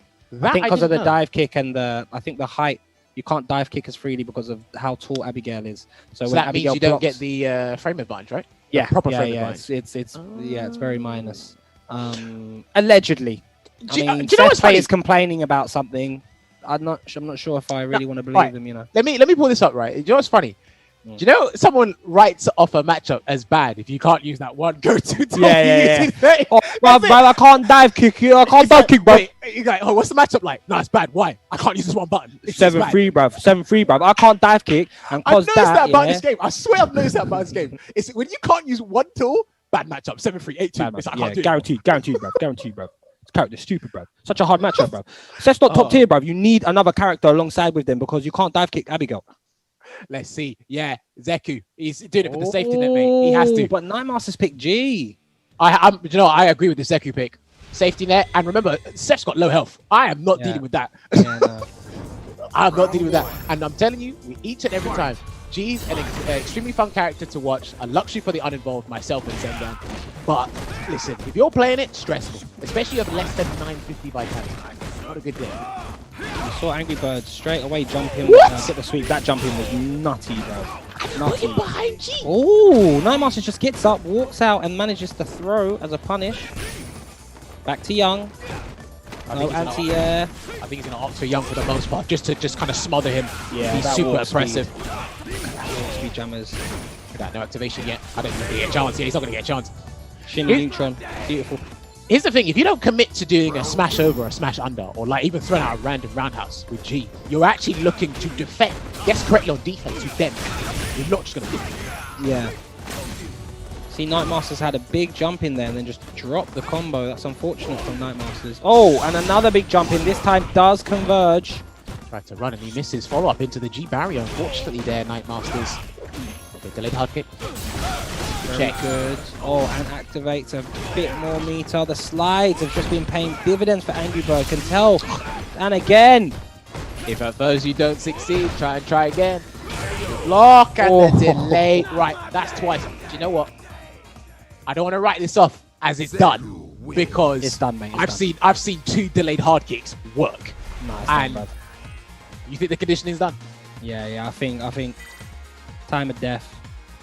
Call it in, bruv. Listen, well, this is the thing about Zeku, right? And it's actually extremely potent that this guy does this. Angry Birds and the other Zeku players that use him, they're really good at this. Like mixing up Young Form's throw game, and it's very potent with some of the best forward throws and back throws in the game. Mix that in with delayed hard kick. When I see that delayed hard kick hit counter hit more than twice, I think it might be a wrap. Because then you don't know what to do now. You actually don't know what to do now. It's Reynolds, bruv. You take the throw, you take bear stun, you take the counter hit combo, You you know take what I mean? bear damage and stun. You do nothing. You've taken the throw. I've already said that. You sit there like an absolute egg. You take 600 stun. And remember, this guy's stun output didn't get changed. Zeku got changed, but he didn't get a vitality or stun increase. But his stun output is still the same. Me, personally, I think that's absurd. Because that's just me. That's just me as a Zeku hater. But I love watching Angry Birds Zeku. But against a character like G, where his stun increased, I think it's fine. I'll only say against G Nabigo, it's fine. Everyone else, oh, he's picked him. He's picked the mad kid. No. Couldn't activate with one. You think you can activate with the other? Nah, mate, he's gonna get swept. I don't know. We'll see. We'll see. Skill 1. I like that costume color, man. Tasty. It's one of the ones you are allowed to use when it comes to his Halloween outfit. You can't use color 2, so yourself the Night Masters for checking out the rules. Yeah, well done. We don't want anyone making any PowerPoint presentations on Twitter, bro. It's a slide and good grab again. He's got to be very careful. I'm kind of scared with these throw tech, Sengan. Yeah, man. Like you said, the throw tech again. Night Masters. It's wraps, man. You can't keep. Oh! He almost stunned him. No conversion. The stun's still there, Jammers, man. He's not going to reverse. Oh my god. Right, he can win this round if he just gets one set up correctly. You got one guess, buddy. How much do you know about Abigail in this V-trigger is the question. Sure, he played. Oh, there you go. Gets to confirm off of the V-trigger 1 attack. Yeah, I'm pretty sure before, like, we stayed at home for the pandemic, right? He was playing probably next any chance he got in the matchup for Bison or Abigail, so pretty sure he's well versed with this one. Abigail. Big uppercut. Bon! All right, try to do the nitro run. No dice. Another counter hit. That just keeps saying counter hit. I think he's done. No, you got down back. Oh. The backdash tried to get away. Doesn't work. Angry Bird. Big damage. The setup. Same side. Hold on a minute. Yeah, he tried to shoot activate, but the range that Angry Bird is stand at, those Gram Kokus were guaranteed to connect counter hit. Sengan, that was the fastest set we've seen on stream today. Angry Bird booking his place in top 8. That was free, bruv. I rarely say that as a commentator, but that was free. Listen. Angry Bird sped run that. Night Masters, I'm sorry, mate. I'm sure you're an amazing player, but you just got outclassed there. Hold on. Games Done Quick is ringing me. Hello, Games Done Quick? Is that you? Yeah, we got a Angry Bird speed run. Yeah, 2-0. 50 seconds. Can we do that? All right, cool. Right, cool. Games Done Quick. Gonna be putting that on their stream very shortly. But yeah, I think the biggest thing for me in that match was the delayed stand hard kicks. I don't think I saw one that did not say counter hit. Nah, bruv, he shimmied him a bunch of times as well. I think he only threw him like a couple of times. Then after that, he just delayed every single time. But we're going to take a quick break, little 5-minute FGC minutes break, and we'll be back with more gourmet games. Don't go anywhere. And if you're in the chat, St. Cola, I see you, bruv. I see you. Every character has 3 sets of normal attacks in Street Fighter V. Standing attacks, crouching attacks, and jumping attacks, which apply to both the character's punch and kick buttons. In Street Fighter V, we use abbreviations for normals, and they are as followed. Jab, meaning light punch. Strong, meaning medium punch. Fierce, meaning heavy punch. Short, meaning light kick. Forward, meaning medium kick. Roundhouse, meaning heavy kick. The heavy kick can also be referred to as sweep, but this only applies to the crouching version of the heavy kick. Normals are an integral part of fighting games, with great versatility. They start combos, they help with pressure, and they counter certain attacks in open play. Every normal has a purpose. It is up to you as a player to find out what that purpose is. EX special moves are the enhanced version of a character's special move. For the most part, they inflict more damage than their regular counterparts.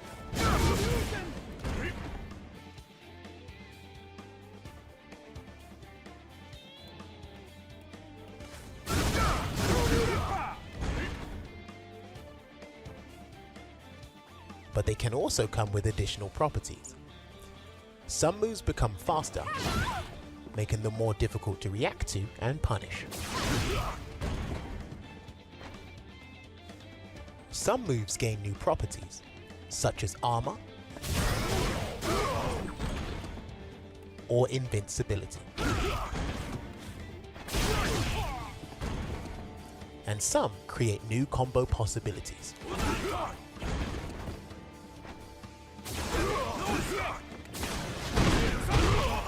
Ones where the regular special would not allow it. Please note that in order to perform the EX special move, you need to input the required motion, whether it be a charge or motion input, and press 2 buttons simultaneously. So 2 punch buttons or 2 kick buttons. They also require you to spend meter, which is stored in the EX gauge. There's multiple ways to build EX meter, such as landing a series of attacks, landing a throw,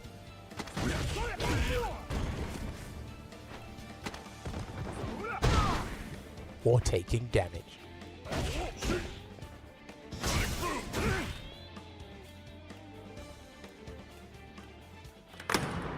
In order to get access to better things in life, one must pay, and Street Fighter is no exception to this rule.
Hello, hello, hello, and welcome back to the Capcom Pro Tour 2020 EU East Qualifier number 2, numero dos. My name is Shuri Sengan, and I'm joined by my partner in crime, Jammers. What you saying, mate? We're all good, man. We've had 3 matches on stream so far. There's plenty more to come because we need to determine the top 8 for you guys, and make sure you tune in because there's only one more spot left from this region, or these 2 regions merged together. Phenom took the first one. Who is going to pilfer this second one? Yeah, we've already had Big Bird versus Miss My Country, which was 2-0. White Ash versus Lord Ahmed, which was 2-0. And then Angry Bird versus Night Masters, which is 2-0. So there've been some pretty quick games. Nothing, coming down to 2-1 yet. The closest I think we've seen is White Ash versus Lord Ahmed. But still, if we're on pace to get another 2-0 between these two next competitors, we're in for a very, very interesting top 8. A lot of strong players so far on the winner's side. So up next, I believe we have Dushastic, that's how you pronounce his name, coming from Russia, versus Yelling Punk, also from Russia. So we've got a Jury versus a Yuri, and Dushastic has been putting in work in the Salt Mine League. I believe I think they got top 8 last week, and if not the week before as well. Yeah, Dushastic's been a very good player ever since I've known about him in 2017, and he's just been on the up. Probably one of Russia's strongest players. I'd have to double check with some of the Russian community to find out. But Yelling Punk, I believe, outside of Shine, using Jury as a counter pick, this might actually be the first Jury we've seen in a CPT online. I don't think there's been a Jury outside of that. Yeah, I can't remember seeing Jury in top 16 or top 8. Out of any of the CPTs. If someone in the chat can type and let us know if there has been a Jury, but I don't think we've seen Jury all of a sudden getting spoken about a little bit more. I've seen on my little Twitter timeline, my Twitter feed, a few more people mentioning Jury. Possibly, could this be the person to have a good showing with Jury in tournament and get the whole world? Let them know. Maybe. I know a lot of the European guys encounter Yelling Punk because obviously he's from Eastern Europe. I believe he's got a competent Jury, but we'll see. This is a matchup I'm unfamiliar with, so I'm definitely going to be learning as I go along. And I noticed someone that me and Sengan know, shout outs to Brian from Scotland, he's actually been playing this character a lot recently as well. So this, for me, Jury's not bad. She just doesn't do enough damage. She's got the tools to really work in neutral. I think she's got an exceptional neutral game. I've been saying that for like 2 years now. But the damage is just not there. Now, obviously, if you stock up, it then becomes available to you. But I think you'd have to do too much to get something that Urian doesn't really need to work that hard for. But right now, Dushastic just poking away with that touching beating kick. And that fireball is so good at space control. These slow fireballs in Street Fighter 5, their space control, just their threat in the neutral is so good. So I want to see how Yelling Punk utilizes that against Urian. Yeah, so far Dushastic is not giving Yelling Punk an opportunity to stock up, but now has 2 stocks available. Has all of them available now. Spends 1. The stun's there. There's the damage and stun. Very lovely stuff by Yelling Punk. Spend it all. He's still got the fireball to work with here, Yelling Punk. And there's the Aegis Reflector. Gets the grab. You, buddy, could lose the game. Oh, no. Oh, no. Don't worry.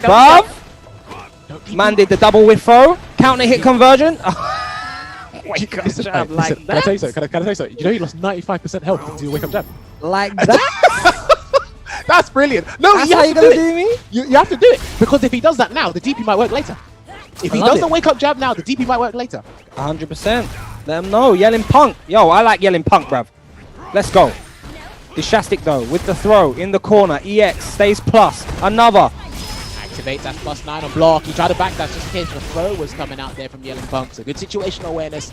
Nevertheless, look at that, just playing right up close. I really want to see Yelling Punk. There you go. Buffer something. Click those buttons, baby. Yeah, very nice confirmed. Dushastic, though, trying to maintain this lead.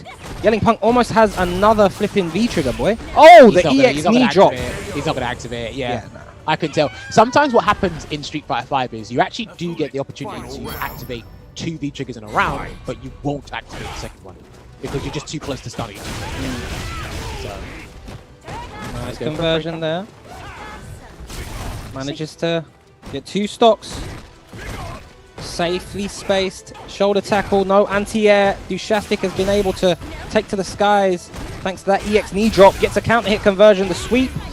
No bueno. Again, I think Yelling Punk. Oh, nice cross-cut, 10 Senrin. That was brilliant. That was the most delayed cross-cut I've ever seen in my life, bro. That looked like he anti-aired him on the floor. Yeah, it worked out. Either way, let's go for that neutral jump. No headbutt from Dushastic just yet. That mirror was a good choice. I was about to say it wasn't really a good choice, but it worked out. It worked out, got him out of the corner, but Dushastic, oh my days, Yelling Punk with a walk-up grab. He actually risked the light 10 Senrin, which is throw invincible, and then he had enough frame advantage to get that walk-up throw. That's Yo, dangerous. Yelling Punk is sick, bro. No, I think this guy's decent. I've actually watched him a couple times, like I said, against the European community. But here's the pending question. He's done everything but EXDP. I actually think it's going to work. He's done a wake-up 3-frame. He's done a throw invincible move. When coming out this round? Maybe. Maybe. I don't know, man. Or he might still play the mind game. It's first to 2. Round 1. I definitely would have been inside your head if you'd done that to me. He's got a very commanding life lead, and they were pretty commanding wins as well. Outside Dushastic that one round. Yeah, do you know what? I don't know about you, but what I've noticed about Dushastic's gameplay with Urian is it's much more laid back than what I'm used to seeing until he did that. But that's fine. That's fine. Hit me! Oh no. He's stunned. Who's on? Oh, he's still alive now. He's done now. Dushastic, bro, that name is hard to pronounce. It's bringing it back. That's the 3rd time I believe I've seen Yelling Punk stand up when that headbutt is happening. So maybe that's a little telltale sign that Yelling Punk likes to hold back on defense. That's a very good indication as well. And he's kind of doing it, like you said, late. So I don't know if the frame data completely changes to make it plus in that situation. So I think you should just crouch and let it whiff. There's the anti-air finally from Yelling Punk, holding down back, maintaining this space. One thing I didn't bring up is I'm not sure how familiar these two are with each other's gameplay. It looks like they're super familiar because Yelling Punk looks really comfortable. Despite being at a round deficit at the moment, he looks really comfortable. Let's throw. There's a punish there. No anti-air. Damn, he was very consistent before, but I think he wasn't sure as to what button was coming down. Backs off here. Oh no! Wanted to activate the V-trigger with EX, but managed to get himself back in. Yeah, next game. Here we go. Finally, we've got a 1-1 jammers. We are going to the last game. What is that EX? To the frame data. Let's have a look. EX, which one? The Ryuden Satsu? It's -2. No, the I've forgotten the name, the move of the name. When Jury flips, she does the splits. Yeah, Ryuden Satsu. Oh, that is it? Bro, look, Jammers knows all the big... You mean Ryu Gutatsu? No, I mean Flaxu Nunatsu, bro. I think it was like Hi-Fi that put up all the names, bro. I don't watch the names, bro. Just the thing that where she does the splits, innit? You knew what I was talking about. If you said Ryu Gutatsu, do you know how many people in the Twitch chat was like, what the hell was a Ryu Gutatsu, bro? But when I said the splits, you knew what I was talking about. I don't know what you're talking about. I have to give you the colloquial name because you people don't even look at the frame data. Let's go. Let's go into this last game. Hey, listen, let me just tell you, this is why me and Senga should not be. Yo, Dushastic has just turned it up to another gear and is... Ooh, anti-air.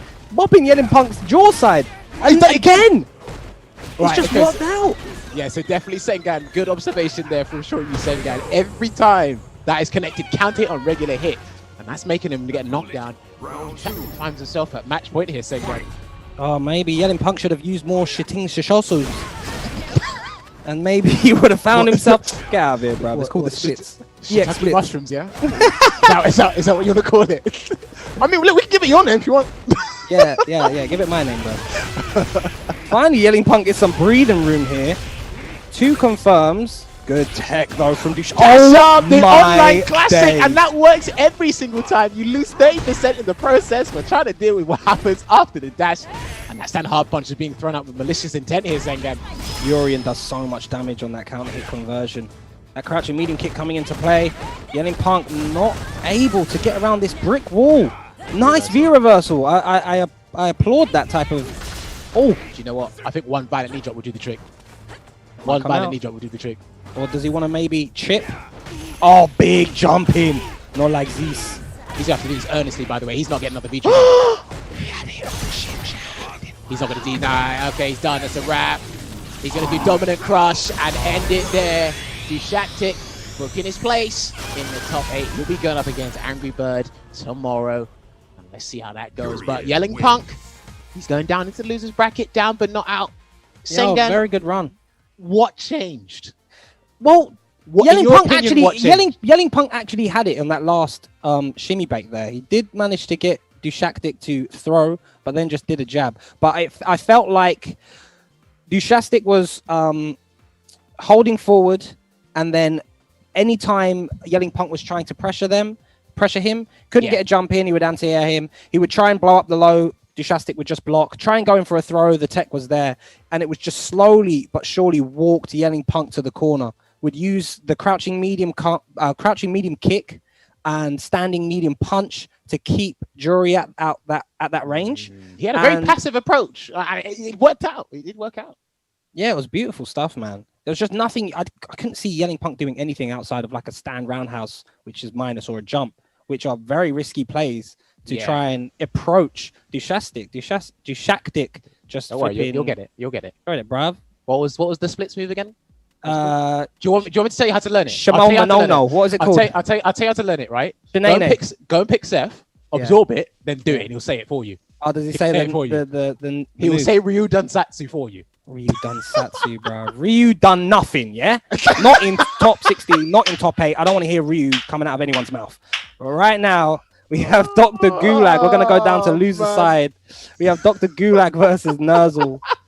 Dr. Gulag we see in the Salt Mine tournament. I'm trying to be professional, guys. Dr. Gulag we, of course, see in the Salt Mine tournament.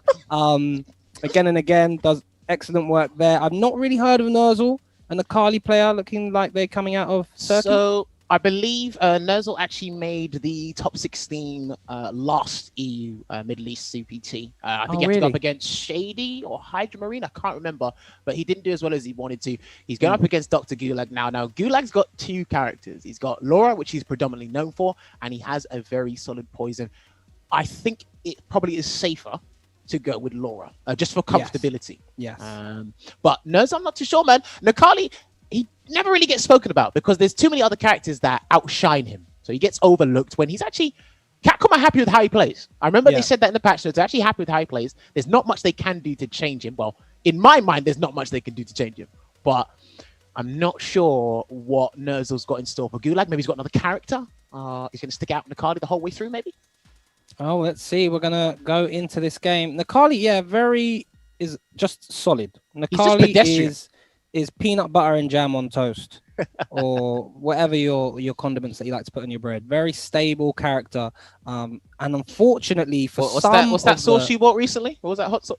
Oh, the hot sauce. Don't worry about the hot sauce, bro. I don't know. You said condiments, bro. Don't worry about the hot sauce, bro. Who puts hot sauce on toast, bro? Not me. But I don't know, man. I heard a chili jam, but that's crazy. All right. Yeah. Laura versus Nakali is what we're gonna see. Yeah, a lot of the top players that were Nakali players just didn't find it interesting to play as Nakali anymore. Maybe a bit too one-dimensional. He's too boring. He's too linear.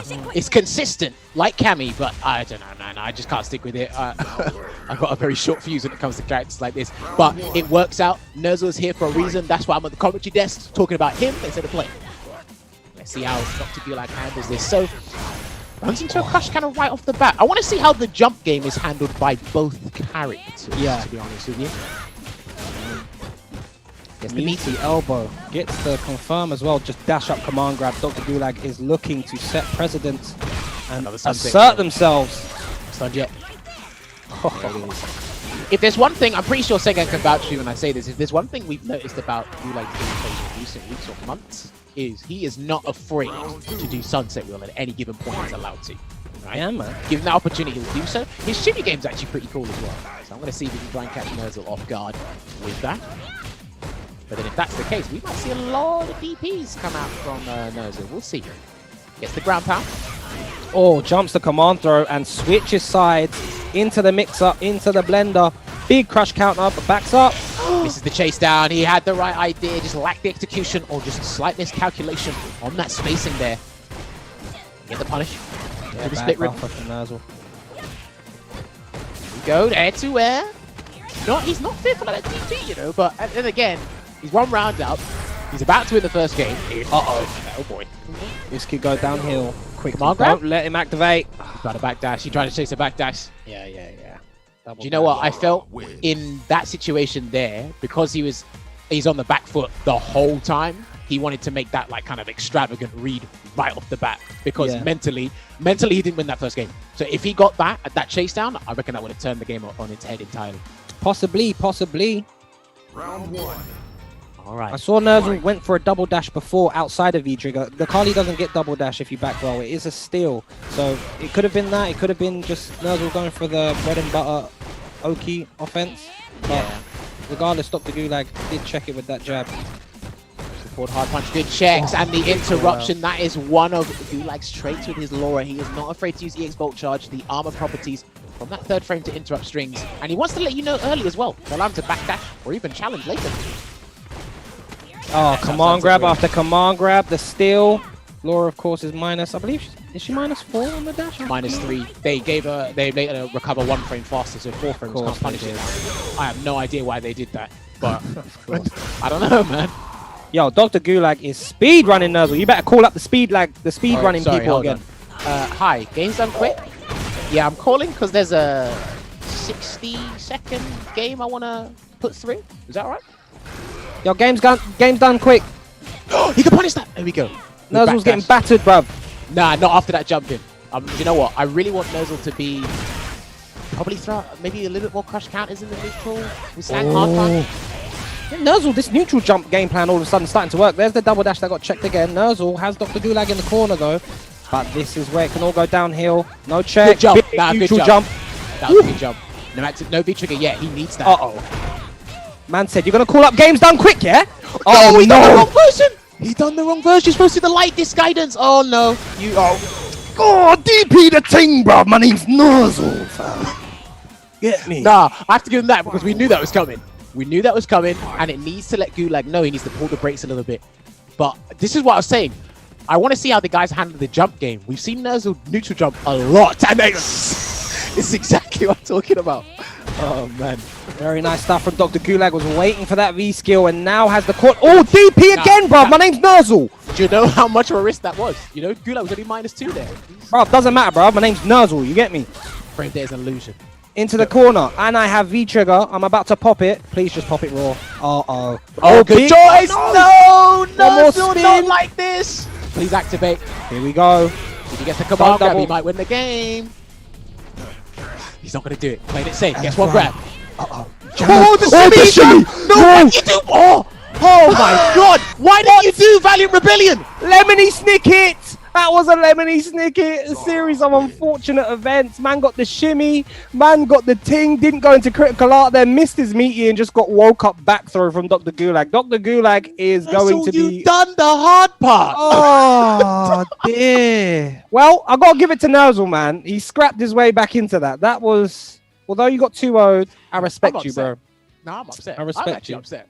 Because I wanted to see that go to a final game. I'm actually upset. Yeah, I'm upset as well, man. Nuzzle looked like he had the ting going. But it's going to be Dr. Gulag advancing, and they will face Yelling Punk later on. But before that, I believe we have Lohi. Lohi, I love Lohi's Urian, man. Yeah, Lohi okay, so versus V plus Soltrev. Plus Ultra, man. Plus Ultra, baby. Plus Ultra. I know you know what that means. Oh, it's just that, bruv, I'm too old. You know when when you're old, yeah, is when people put like V's at the start and the end of their gamer tag or whatever, or exclamation points or X, and you read the whole thing. That's when you know you've grown up. Nah, man. To me, it was just Plus Ultra. I'm like, V, listen, I know what you watch. All right, I like Plus Ultra. Yeah, it's definitely. But yeah, Plus that Ultra. was unfortunate there for Nuzzle. I mean, as you said, like Senga said, he was scrapping his way in at the end. The neutral jumps were working out. He done the hard part. He done the wrong move. Maybe there was a slight miscalculation on the stun. But if he got the Valiant Rebellion, that was a DP next game. That was literally it. So that was really unfortunate there. Yeah. You know, I'm upset for him. I'm actually upset for him. That's just one of the ones where you got to watch the tape. No, you could have won that, but then look at the areas where you got hit and see where you could improve. You did a really great adaptation in those neutral jumps. Those neutral jumps worked a treat. The DPs on Wake Up seem to have worked. Yeah. Yeah, there's just loads of tiny little instances where Nuzzle could have juiced that lemon to get more. But here's the thing, right? I kind of love how Gulag stuck to the game plan, regardless of what was happening. And I've always liked that about Gulag's gameplay. Even when that I've played him, I know you played him online as well. It's like he will stick to the game plan unless you force him, like really force his hand. Nuzzle almost got there, but no cigar. That was unfortunate there. It was very, very close. Yeah, like Sengan said, we're going to have Plus Ultra going up against Lohi. We're familiar with Lohi. He made it into the, I believe, top 8 last year. Or, no, sorry, last tournament for the online CPT. But his opponent, I'm not familiar with him, but from what I see on the screen, we might see a Manat. Is this the first time we've seen Manat on the stream, top 16? I don't know. I'm not sure. Chat, what are you saying? Is this the first time we've seen Manat? I'd be shocked if it was the first time we've seen Manat. I would have Trust thought. me, the characters you expect to see on a regular basis. It's remember we're only seeing it from top 16 onwards now. We're not seeing prior that. So there might be more Shivryukin. Manat players in the tournament. Shivryukin. But, you know, I totally forgot. Apologies. My bad, Shivs. My memory is short-term memory. I've got to remember a lot of things. I can't even remember my own boy making the stream. He's going to ban you from his stream. He might do. But shout out to Shivs, though. Yeah, shout out to Shivs.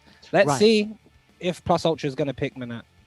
That name Plus Ultra and being a Manat player doesn't gel. How are you going to have a name like Plus Ultra and play Manat, bruv? Chun-Li. Because it's That's Chun-Li, more like innit? it. That's more like it, baby. Well, hold on. Unfortunately, I think he's picked the wrong character. So, okay, we're going to have to go back to... Maybe they're just testing buttons. Yo, but that is a tasty color. Let me tell you something. Do you know how I know he might play both these characters? Because both their stand fierces are really good. So if he wants to test if his stand fierce is working, well, I know it works. Just pick the other character, press it.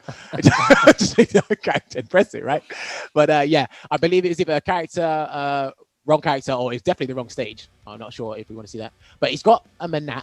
Maybe he was deterred by the Urian, but we'll see.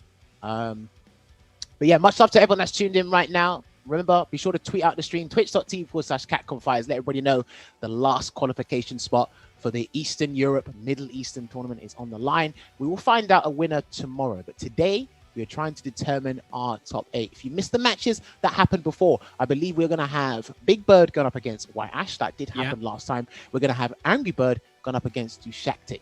So that will be another interesting match there. Maybe we might see Angry Bird Seth. Maybe we might not. But we will see. We're in the losers bracket right now. We've had one losers match. We're progressing on to another one with Lohi going up against Plus Ultra. We're just waiting for Lohi to come back into the lobby to make sure things are all good to go. And yeah, things have been relatively all right so far. Well, from my experience, they have. But I don't know what it's like for the players. Yeah, man. I mean, there we go. Lohi is back in the building. For those of you who don't know, it is pronounced Lohi, right, Jammers? It's not Lohi. I believe that's what we were it's calling. Lohi. Yeah. I don't know. For me, I go like Lohi, then Lohi, then Loki. I don't know. It's like I know it's a disrespect when you get someone's name wrong, but I believe it is Lohi. But I know if we pronounce his name wrong, Lohi will scold all of us. Yes. Say, look, and Lohi will definitely bust us up. Yeah. Hey, listen, his Urian is one of the best Urians I've seen in Eastern Europe. Like, it's definitely a formidable opponent. There was actually a day, right? I don't know how many of you guys know this. There was a day where he had to play in 2 tournaments at the same time. And one of his matches got delayed because he's in the grand final of another one, which he won. Then he had to come back to the salt mine and he was runner-up. So, jeez. Life of a Urian player, man. Life of a Urian player. Life of a top-tier player, bruv. Lohi putting in that Urian's work. one of the strongest characters in the game. What can we say? That's so you can't refute that. That's the general consensus amongst the community right now. There's little to no flaws with him right now. I know, like, some of the stuff we see, it can be obnoxious, but it's not easy to do. But because all of us, or 90% of us are on the receiving end, we do get a bit like grumble, grumble, grumble. So someone clip grumble, grumble, grumble, and use that as like a follower emote when someone follows you. Grumble, grumble, grumble. And that's it, mate. Listen, when someone moans about a character, I just go grumble, grumble, grumble. That's all I hear from you. But, all right, so he is going to be picking Chun-Li, gone up against the Urian. Have you seen much of this matchup, Senga? No, I have not. So it'll be very interesting to see what happens here, because normally Urian's in control of everything. But okay! 99-second chariot tackle. We have come to qualify for the top 8. Yeah, Low, he is not messing about, bro. Oh, nice confirmed, though, by Plus Ultra. Plus Ultra looks tasty with these little links. Oh, the Shim Sham Sharu. I love it how he was not deterred by that chariot. And he was expecting a button to come out there from Plus Ultra. If it didn't work out, first round, going to be going to Plus Ultra. Bang. The X-Lace, he's going to have to spend it. He's going to have to spend it. Still alive! Bruv, Plus Ultra is a professional fighter. Read the title, bruv. And I believe that was like Chun-Li's post-optimal stun combo, or at least one of the ones you do post-stun. I'm surprised it didn't kill. Why is this the first time I'm seeing this color from Chun-Li? This color is gassed. It's from her training outfit? Red and black with the gold trim. Jeez. I think it's the one way she does the coach. She lets her hair down. Oh! Uh-oh. Yeah, Lohi was not happy with how that last round went. Activate the Kosho. Good anti-air there from Lohi. Gets the conversion into the Jarrett tackle, and I love it. The classic. And there you see, if you hold down back, that headbutt does whiff and you get a full punish. Yelling Punk, obviously, not getting the memo. But it's good to see Plus Ultra. Because there was a situation in that last round where Lohi went for a light attack and charged this hard kick. If you try and do delayed tech, that's going to blow you up pretty badly. Yeah. Indignant Thunder. Any chance Charlie's going to give you, take it. Trust me. And that allows him to kind of counter the Kikoken in the mid-range because that's got exceptional space control, the light version. Counter that and then kind of establish his own control in the match. Oh, big opening. Lohi is just pressured. Oh, the other side, bruv. His character is busted. Jesus. Yes, he is very good. He is very good. He is amazing. And that's why Lohi is 1 game up right now. Look at the glutes. You see the glutes? That is rude, bruv. That his win animation after he beats you, you get to see yourself on the floor. You don't even see the back of Urian's head. You just see his butt appear in frame. What, you saying that's Don status? Yeah, boss that Don is Don status? Yeah, that's Don status, bro. Don, When that's man's Don standing status. over you, yeah, and you've got a close-up of their backside, that's a Don. Oh, boy. Well, I mean, this is why Sengan don't play Urian, because he'd cuss you every single time he won. He's like, hey, Yeah, bruv. Oh, bruv, I might have to play Urian, bruv. don't do I might have that. to play Urian. Otherwise, I will counterpick you to the end of time. I'll screenshot that pose, and then I'll just WhatsApp you the image every time I beat you. Check out the Yeah, glutes, I can actually see that happening as well. He's like, hey, Jammers. He just sends it there. He's like, whoop. He's like, hey, that's a nice victory pose, isn't it? Better get good, buddy. All right, let's taking see. some time out. Who's he? Do you think it's just a timeout, or do you think they're going to switch to Minat? Maybe a V skill swap. No, sorry. Maybe a V trigger swap or maybe a character swap. I don't see him picking V skill 2 with Chun-Li. I think that's absolutely irrelevant in this game right now. That's just my personal opinion with Chun-Li's V skill 2. But did he pick V skill 2? He picked V skill 1. No, he picked V skill 1. But I'm saying if you went back and you wanted to change, oh why yeah, would you don't change. Why would you change to to V skill 2? Yeah. I think it just serves no purpose. Not a real purpose anyway. But let's see what he did. And he has gone with Akuma. He said he went from 5th place to 1st place. The undisputed 1st place in the game. The plethora of options. Let's see if it's going to work out. You've got less health to work with. You've got the lowest vitality in the game. And I don't know how much experience you got in this matchup or how confident you are against Akuma, but let's see what Lohi knows about this matchup as well. Oh, bruv. Well, immediately it's better. Immediately it's better. Yeah, Lohi definitely has faced a lot of Akumas. What can Plus Ultra bring to the table? Now, this is the type of character you need to be playing when you've got Plus Ultra as a name. Big anti-air into the corner. Little tick grab again. No throw this time from Lohi. +8. Don't go anywhere. He could have got a mirror there. Or a jump. Sure. I'll have to go find that out later. Gets a throw. No activation yet. If he jumps, you might be in trouble. He's got EX Demon Flip to try and get his way out. You are so lucky. I literally said if you jump, you're in trouble. But he's done it a little bit too late. Puts out the mirror. Oh, he's done it. Oh, my God. What's going on? Hang on. Raw activate. Jumps back. That's going to work out. And he Oi! blocked. Yeah, he bruv. blocked. Yes. How can she block? I actually thought he was going to get it, but he didn't. Good awareness there from Plus Ultra. He definitely is not going down without a fight, and he doesn't block the charge hard kick. It's a slugfest here, Sengan. Yeah, Lohi trying to crush all hopes and momentum going in, but anti-air crouch fierce. Plus Ultra's on things, bruv. The jump back punish. Oh, bruv, if he would have delayed tech there, I would A have back hard punch. Do you know that's worked every single time? I would have lost it. Oh, not confirm. He sold it. I think he messed up because he saw jump medium kick come out immediately. Boy, these scrambles are really not working out for Plus Ultra at the moment here. Lohi finds himself match point. I wouldn't be surprised if he started doing dash up medium punch in this round. Yeah, but anti-air, he's very good at doing that. Tyrant noticed that before as well, so shout out to Tyrant. Yeah, Lohi has been doing that for time in the Salt Man. I can't believe he's got that ingrained as muscle memory, to be honest with you. Oh, almost punished that EX violent knee drop. Anti-air jab. It's still there. Hang on, he hasn't got V-trigger just yet. EX Hadouken, I'm not sure I agree with that. He's going to put himself in a perilous situation. Gets one grab and do another one. Oh, done, he's done. I think he's done. No, he's not. Don't count out. Plus Stop! Ultra. Stay away Pressing from punch, me, medium bro. kick, please! I want you to live! No! No, the jump he's back done, he's scouted. Jeez, it was a valiant attempt by Plus Ultra, but Lohi proving too strong. Woo! Beautiful stuff from Lohi. He is going to advance to take on Nightmasters, who we saw play Abigail before and G. So that'll be an interesting, another slugfest coming to you. Wow, wow. Do you agree with going from Chun-Li to Akuma? Judging by how Yeah. you saw the neutral game pan out, do you agree with that? Yeah, very much so. I mean, there was a couple choices and a couple scrambles that happened, but that could have easily been 1-1 to Plus Ultra. Plus Ultra shut down a lot of stuff.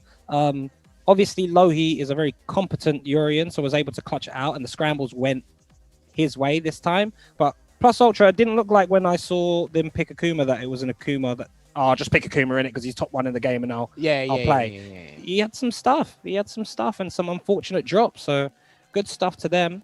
But unfortunately, they are out of the tournament. But well done for making top 16.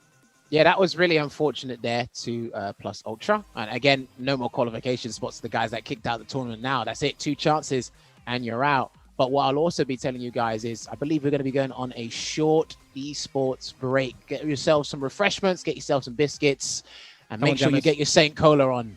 Because we're going to be back with you guys shortly. I'm not clowning around with this guy yet. I'm in trouble already. I'm not trying to get in trouble again. Come on, Jammers. Get in trouble with me, bro. You guys shortly. Get in trouble if you're bad, bro. 3 forms of traditional movement in Street Fighter V: walking, dashing, and jumping. Let's start with walking. Characters can walk forward and backwards. For most characters, their forward walk speed is faster than their backwards walk speed.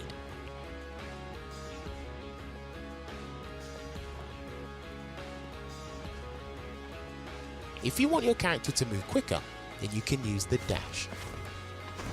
Now there are 2 forms of dashing in Street Fighter V: a forward dash and a back dash. The forward dash allows you to close the gap on your opponent, to either surprise them or maintain offense. The back dash, however, is the polar opposite. It is used as a means of an escape, mainly against throws, and can help you reposition yourself. In layman terms, the forward dash is an offensive tool and the back dash is a defensive one. But what about jumping? Well, jumping can be used in multiple ways. The forward jump is another way to close the distance between you and the opponent, but in an aerial sense. Jumping backwards, also known as jump back, is used to help escape dangerous situations and put yourself at a comfortable position, quite similar to the back dash. The neutral jump, however, is slightly different than the previous 2. Hold the controller directly upwards and your character will jump on the spot. This is used to avoid certain grounded attacks, as well as some aerial attacks. Street Fighter V is extremely fast-paced, and mastering all forms of movement will be instrumental in terms of achieving victory.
And welcome back, everyone, to the Eastern Europe Middle Eastern 2 tournament for the online CPT 2020 season.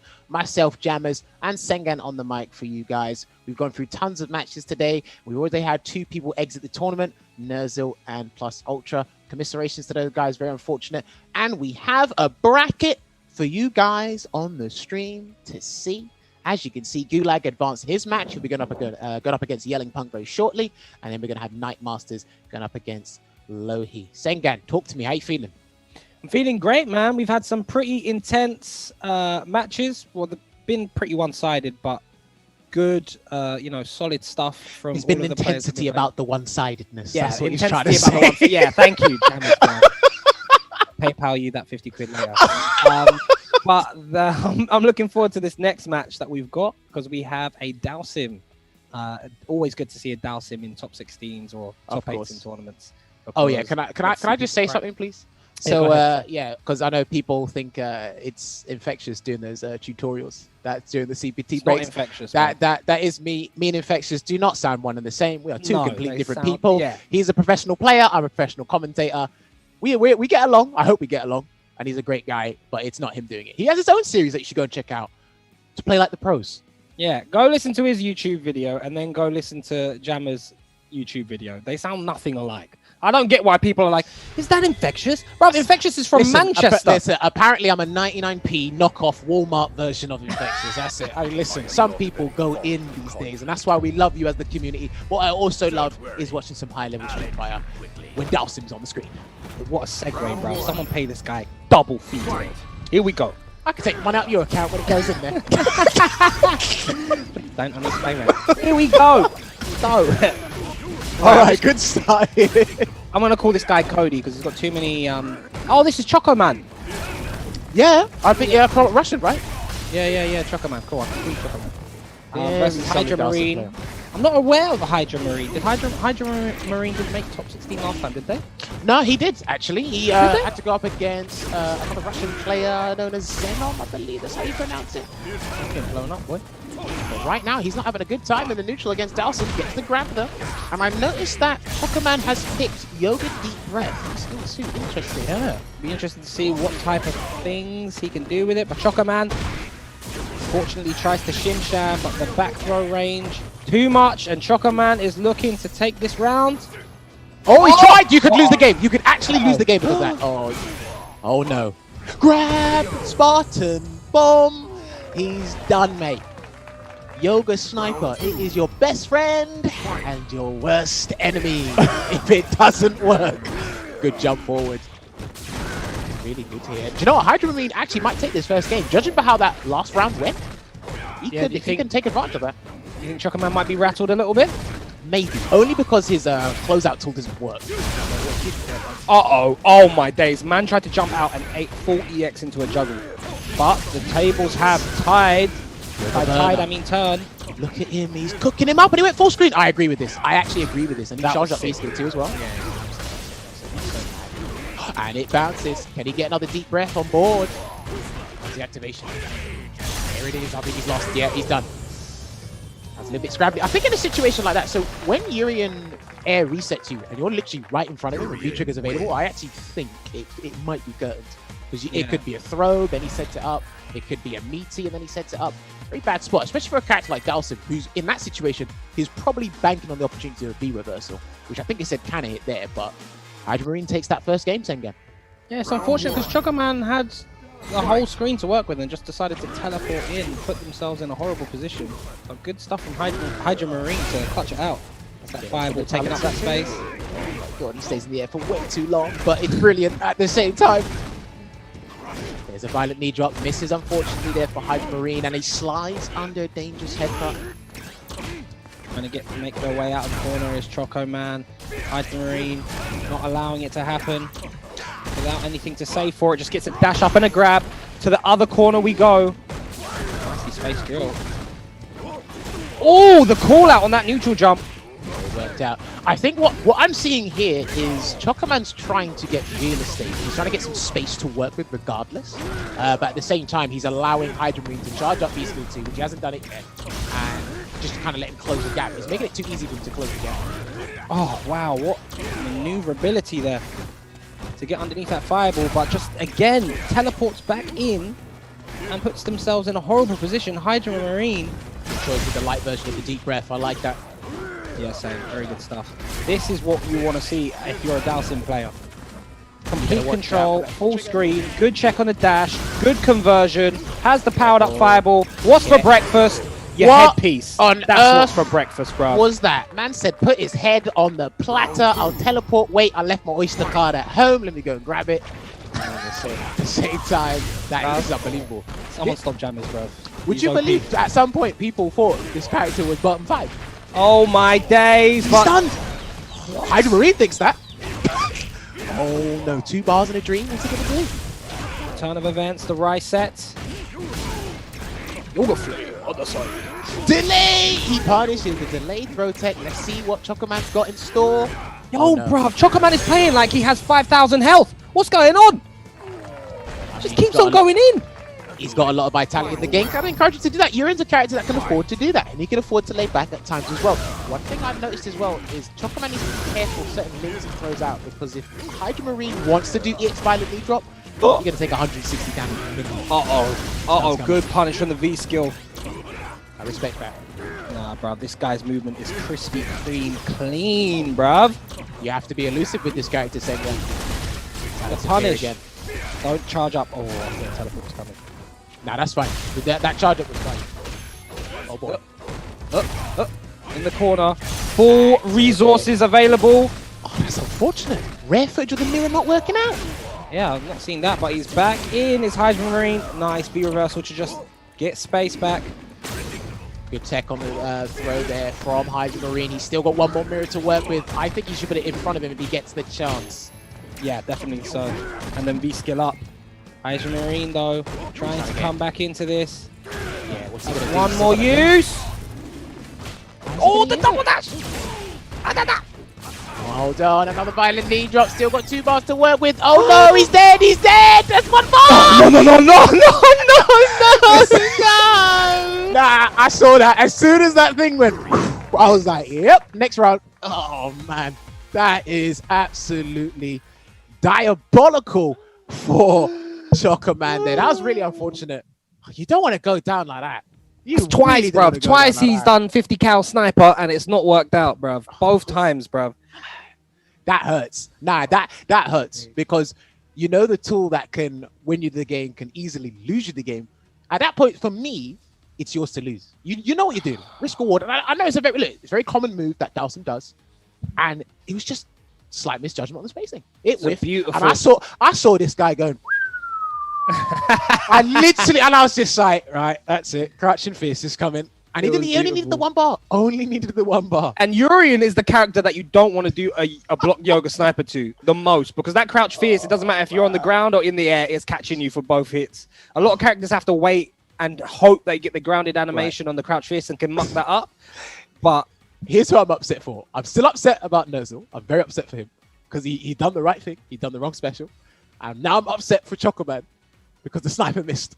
The sniper missed. Days, bruv. Do you know, remember what you said? When you wake up seeing it's out the tournament, your sniper gets you out the tournament. That's it. Remember, the stakes are higher. I know it's an online CPT, but the stakes are higher because it's the last one for this particular region. And it's a thing where it's like when certain things miss and you literally just watch the guy like, you know, it's like blocking Kage or Ken's DP and they do it and you watch them come down. It's like, yep.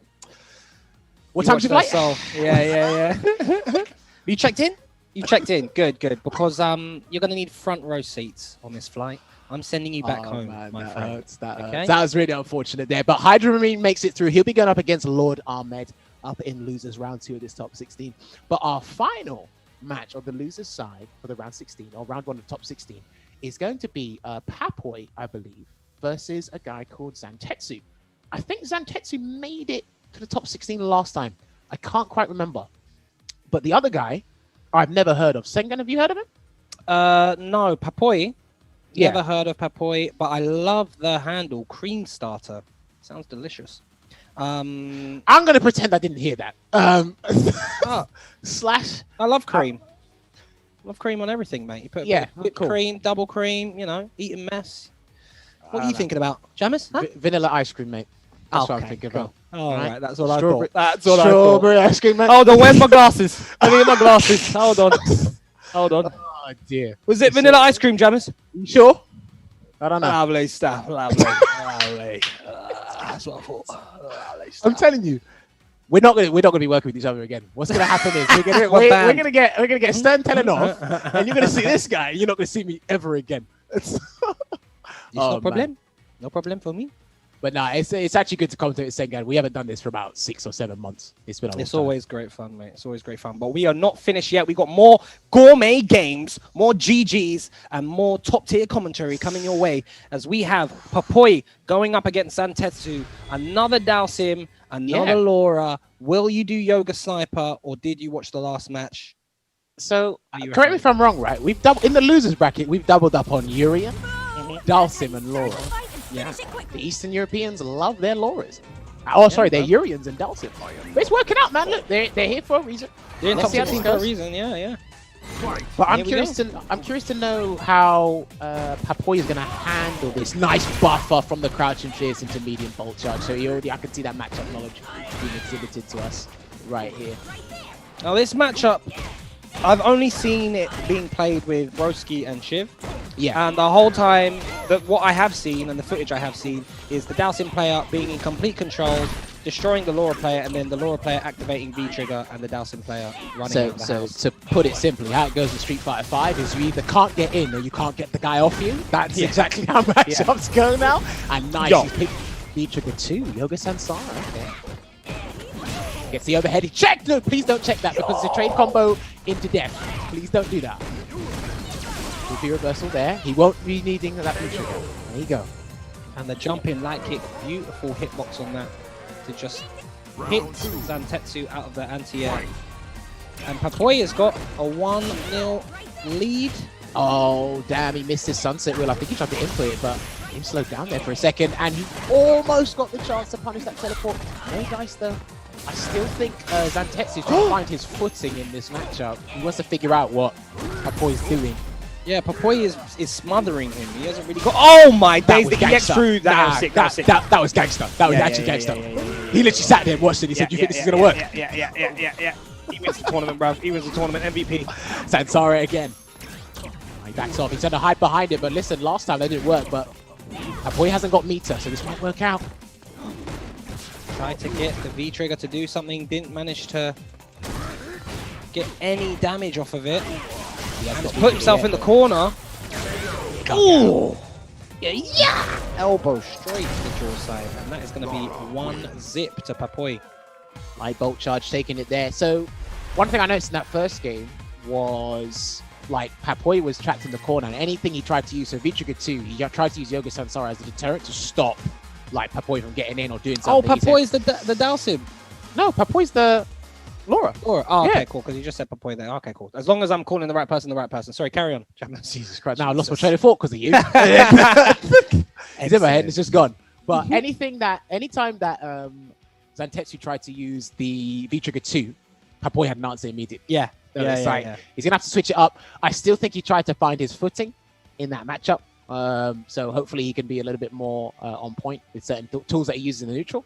But again, I can't imagine how it is for these guys right now, how easy it is or how hard it is. But again, someone's got to go home, man. Or someone's got to go to the grocery store.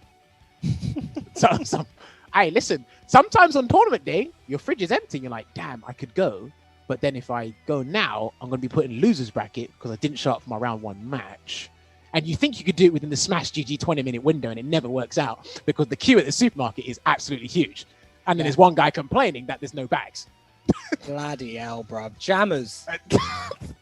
I'm sending you all my money for that, bro. That was beautiful. I was like, where's he going with this story, bro? He's picked Seth. Uh-oh. He said, sod it. He said, hold on. He said, hang on a minute, mate. Hang on a minute. I see. Do you know what? Do you know what I like about these players? What? They try to play the game in a particular way. And as soon as they get hit by SF5, they're like, nope. I'm not doing this. Top tier. Let's go all the way, mate. Forget this. Unit 0. Now, which V-skill has he picked? He's gone with V-skill 1, so he can absorb or install the Thunderclap. I want to see his utility behind. The round starts, and straight away does the first two most busted moves. Dive kick, V-skill. It's to make sure they work. It's to make sure they work. I'd do that. I love it. This guy's going to win the whole tournament. Like that one, Chief, if he gets anti-aired like that, I'm not sure. Backs off. Yeah, there's that axe kick. The Light Annihilate Sword has been causing so many problems for players in the community in every single region. It's just hard to deal with, man. You have to be on point with your spacing. That is going to cause you terror. And the thing is, when you start getting ready for it, no conversion, but still manages to work out in Papoy's favor. Oh, he's done. Bang. Oh, no. Wait, hold on. He's still alive. Why'd you do that? Playing with the food, playing with the food.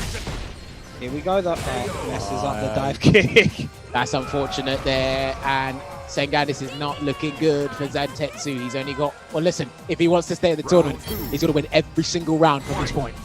All right, wrist of medium, bolt charge. Looking too good. And again, he's seldom been using that B skill, but one of them did get jumped and it led to decent damaging combos, so he's got to be very careful with his B skills. I don't think he needs to be that desperate in trying to get thunderclap, you know? Or maybe just wants the Oki situation. Yeah, but the thing is, he's sucking Papoy closer towards him, and he's -2. So, and when Papoy has meter, you're just asking to block an EX thunderclap. It's very dangerous stuff here. Has to be careful. Yeah, all right, DP. Yeah, EX Mad Cradle. He's going to activate. Grab this. Yeah, there you go. Let's go back throw instead. Okay. That's it, Will. If he does the EX Sunset Will, he's done. Stay there. Oh, no! Oh! The other one. Even I got hit as well. He tried to run away, got hit with the meaty-like bolt charge, which was allowed Papoy to get that conversion. And that is going to be him going on to the next round in this top 16. Remember, the matches we have remaining now, these guys, this is it. This is for the big bucks. Yeah. Top 8 or Go home. somewhere else. Go to the grocery store, and there's someone in the line, and you got to wait. Isn't that right, Jammers? Yeah, you got to wait, and they're going to complain about their bags. And he's you're not gonna wearing a mask. Yeah, he's not wearing a mask. He's not wearing any gloves. He's taking too much of the Ben & Jerry's cookie dough ice cream. There's going to be a complaint. You're looking at the clock, and you're going to have to message the T on Discord. He's like, just DQ me. He's like, why? You're a very good player. Just DQ me. It's not going to go well. I'm in Sainsbury's, mate. It's all gone downhill. DQ me. Oh, mate. This is unbelievable. All right, so we've got Dr. Gulag in the lobby now. Okay, so we're going to be having Gulag going up against Yelling Punk. This should be a good match. This should be a good match. So, Laura going up against Jury. Again, I don't think he's had the need to whip out his poison today, Gulag, but like for the most part, this is a matchup I haven't seen too much of at a high level. I've seen random replays here and there on CFN, but at the highest level, I don't think I've seen this a lot. Because we don't see Jury. That's the thing, we just don't see Jury. Me neither. It'll be interesting, because I believe Jury's, is it V-Skill 1, the teleport? Basically? Yeah, which goes behind you. Yeah. That's Fireball Invincible, right?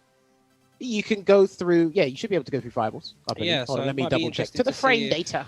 To the frame data. It might be interesting to see if that's used in this matchup, how Yelling Punk gets around that pressure that Laura has with EX Fireball.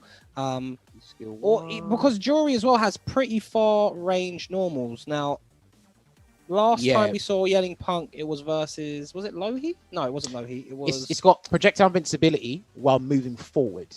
Yeah. That's it, I believe. So sorry. Yeah. Continue what you're saying. Sorry. My apologies. Last time we saw Yelling Punk, it was versus, the name escapes me, but a really good Urine player who's qualified for top 8. But and Dushaktik, that's it. Yeah. He didn't anti-air that well. So it'll be interesting because I imagine I'll see Yelling Punk use a lot of stand medium, kickstand, roundhouse to keep Dr. Gulag at bay, keep Dr. Gulag out. Once they have that charge, that V-skill charge stocked, which of course, Dr. Gulag, the only thing he can do after that is then have an air approach.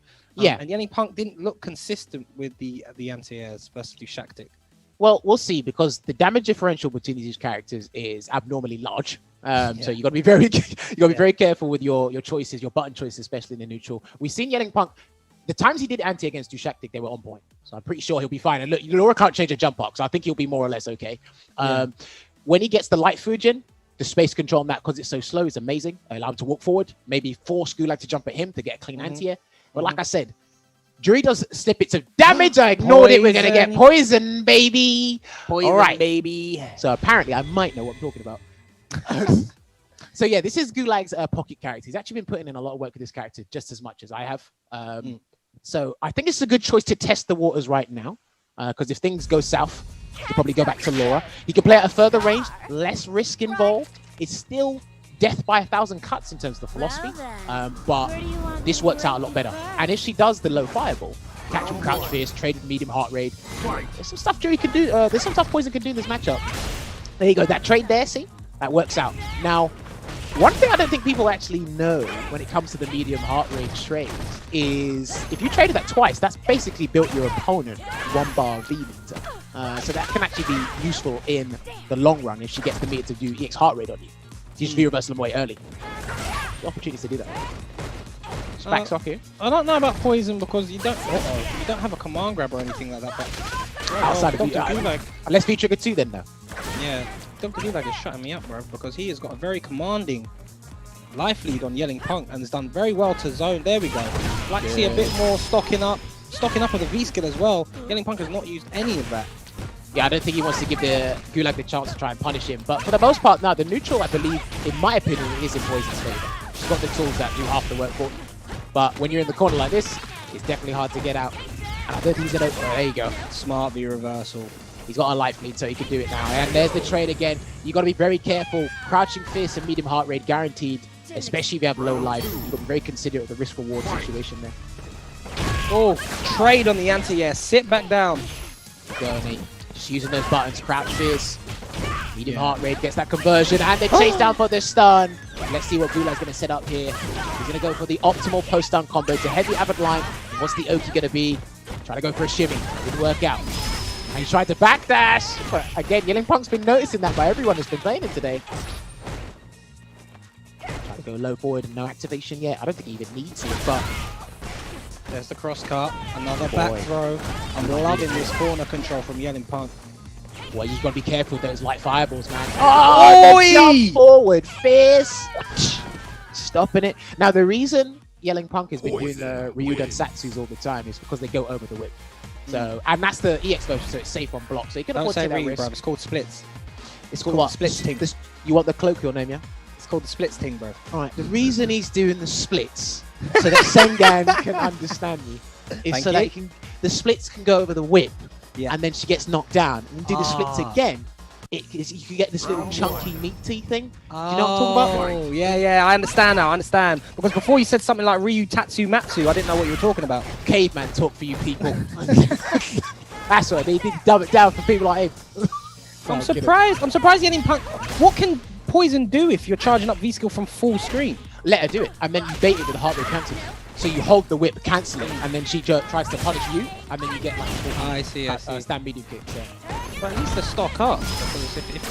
No, I think you should let Jury stock up. Like, literally let her stock up from full screen, and then you can bait anything. Anything so you can bait. It just looks like Yelling Punk is having a real hard time here in neutral, using dashes to try and get in on Dr. Gulag. When Yelling Punk has had the corner, what a conversion by the way. When Yelling Punk has had the corner, bro, is he going to activate? He will. Is he going to try and bait him with a Molotov setup or something? There it is. Yeah. If he moves, he's in trouble. Gonna take all this chip. You're close to chip out situation, mate. You better get a V meter and sharpish. But you notice how, okay, Gulag done the overhead, but he wasn't doing anything before because he didn't want to give him the V meter to do that. Yeah. There you It's go. like one of those checkmate scenarios. Very, very high level play there from both players. Very good stuff. Yeah. He goes match point here for Gulag. He's actually been doing exceptionally well with this Poison pick in the matchup. But I also feel Yelling Punk has been doing things in trepidation. This guy is so scared. I don't think he knows this matchup as well as he should. Yeah, he does. You can just tell the neutrals. He hasn't jumped. Oh, there you go. There's one. Well, I think that's the second time he's jumped. So. But yeah, mostly it's just been dashes or pressing buttons in neutral, hoping to clip something. All right, that's plus on block. Walks back just in case of a throw bait there. Good break from Dr. Gulag. He's got critical art. Now, if the V-trigger runs out or he gets enough space, he can trade with a light fireball and cancel the super. He'll get that chance there. There we go. Finally gets an opening. Wow. All right, good shot. I think he's won the round. Oh, no. Oh. Still alive. Oh, no. Finally got the shimmy. Next hit wins it. Oh, no. Oh, God. Oh, we've seen that situation from Fudo in the East Asia online CPT. So many people jumping back, getting punished. Good break. What a tech, brave tech from Yelling Punk. He's got one more guess though. If Gulag's going to set that up again, if you tech this time, That's -2, and there you go. Closes it out. Yelling Punk manages to get around. Yelling Punk has been trying to shimmy Dr. Gulag this whole time, and then finally decides to go for a throw, and Dr. Gulag is teching. Dr. Gulag's defense has been amazing in this set so far. But this is what the pinnacle of defensive play we want to see in Street Fighter 5, right? Just mixing up your defensive options and making it hard for the opponent to have a right read. That's the thing. Precisely. And every single time Yelling Punk gets a knockdown and doesn't convert off of it, it just makes it way more frustrating to go back to neutral. Uh-oh, Anti had the EX split tick. Wait, was flip kick. Poison got beaten out of her overhead. Mate, it's called Ryu Tansatsu. Come on. I can tell you, look, that one's called Love Me Tender. That's easy. Love Me Tendies, man. Shouts to Noguremi. Shouts to Noguremi. All right, good block on the low. He's actually been guessing correctly most of the part on EX mid heart rate on block. Ryu Tansatsu blocked again. If he jumps, he's in trouble. Uh-oh. He still jump forward. He's still got Molotov. Oh, you are so lucky. You did not lose the game there. Oh, wow. He's still got a lifeline. Yeah. Still got. Oh, and again anti-air, but no Molotov afterwards. Can you Molotov cancel that? Yeah. Yeah. And Jam's like, yeah, and that's what I would have done, and I would have been in top 8. I'm not even in the tournament. But if you was playing Poison and you were Dr. Gulag, I'd be out first round. One more block. Good view reversal there. And again, one hit will do it. Oh, one bro. hit will do it. Beautiful stuff from Dr. Gulag. Just Yelling Punk. Poison I bet he saw Poison on the character select screen and was like, nuts. Yeah, I think he maybe not, but when you see a character that you weren't expected to prepare for, you're like, we probably lost. We'll learn as we go along and see what happens. Hopefully the stars align. But unfortunately, that's curtains for Yelling Punk. Now, just a word of advice to players when you're going up against an opponent that has multiple characters. What I usually do is you expect... So, all right, let's use Dr. Gulag as an example, right? You expect Laura, but you practice against Poison. Does that make sense? Yeah. So it's like that way you can't really be caught out.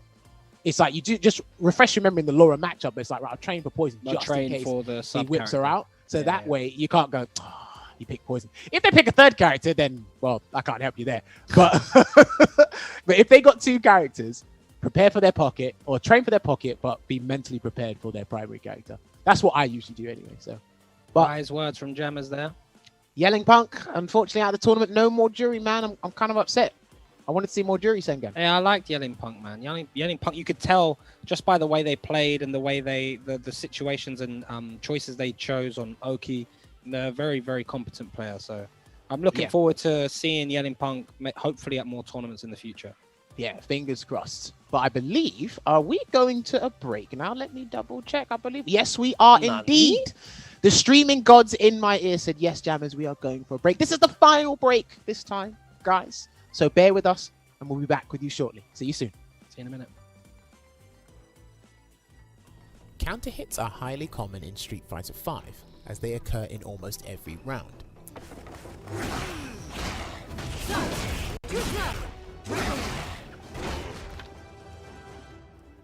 A counter hit is basically an attack that hits the opponent whilst they are in the process of doing an attack themselves.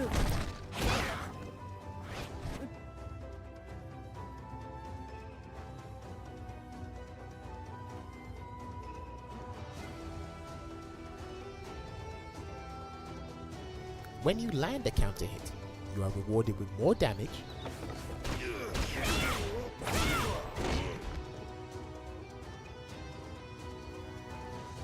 new combo possibilities,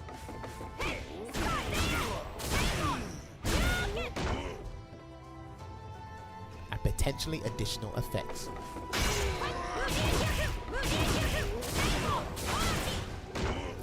The additional effects differ from game to game, but think of counter hits as one of the many routes to scoring huge damage in fighting games. In Street Fighter V, outside of the traditional way of landing a counter hit, another opportunity to land one is by blocking an invincible reversal and then going for an attack during the move's recovery period.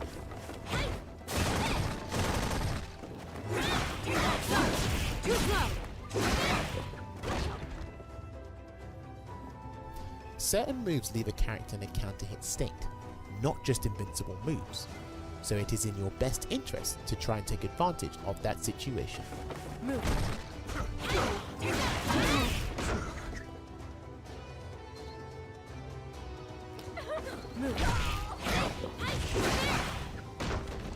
Now when you go to punish the invincible reversal, the damage you inflict is slightly more than what you would get from a standard counter hit combo.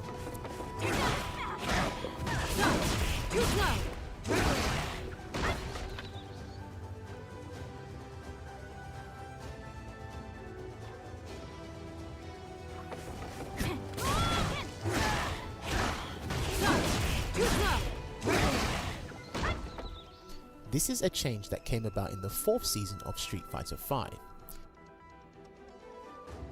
One more thing to note is that if you go for a counter hit using a heavy attack, then you will cause the crush counter effect. This is a mechanic that is exclusive to Street Fighter V, which I will explain in a future episode.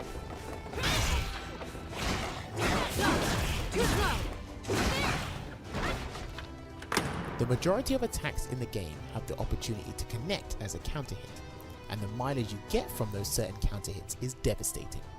So you want to make sure you are the one landing the counter hit instead of being on the receiving end.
Hello, hello, hello, and welcome back to the Capcom Pro Tour 2020 EU East Qualifier Numero Dos. That is number 2 for those of you who don't speak Spanish. We have gone through most of the top 16 side, and we have 3 more final matches to see who's going to qualify for top 8 tomorrow. If you can see on your screens there, we have Dr. Gulag, who's advanced in loser side. We're going to find out who's going to be fighting Dr. Gulag next.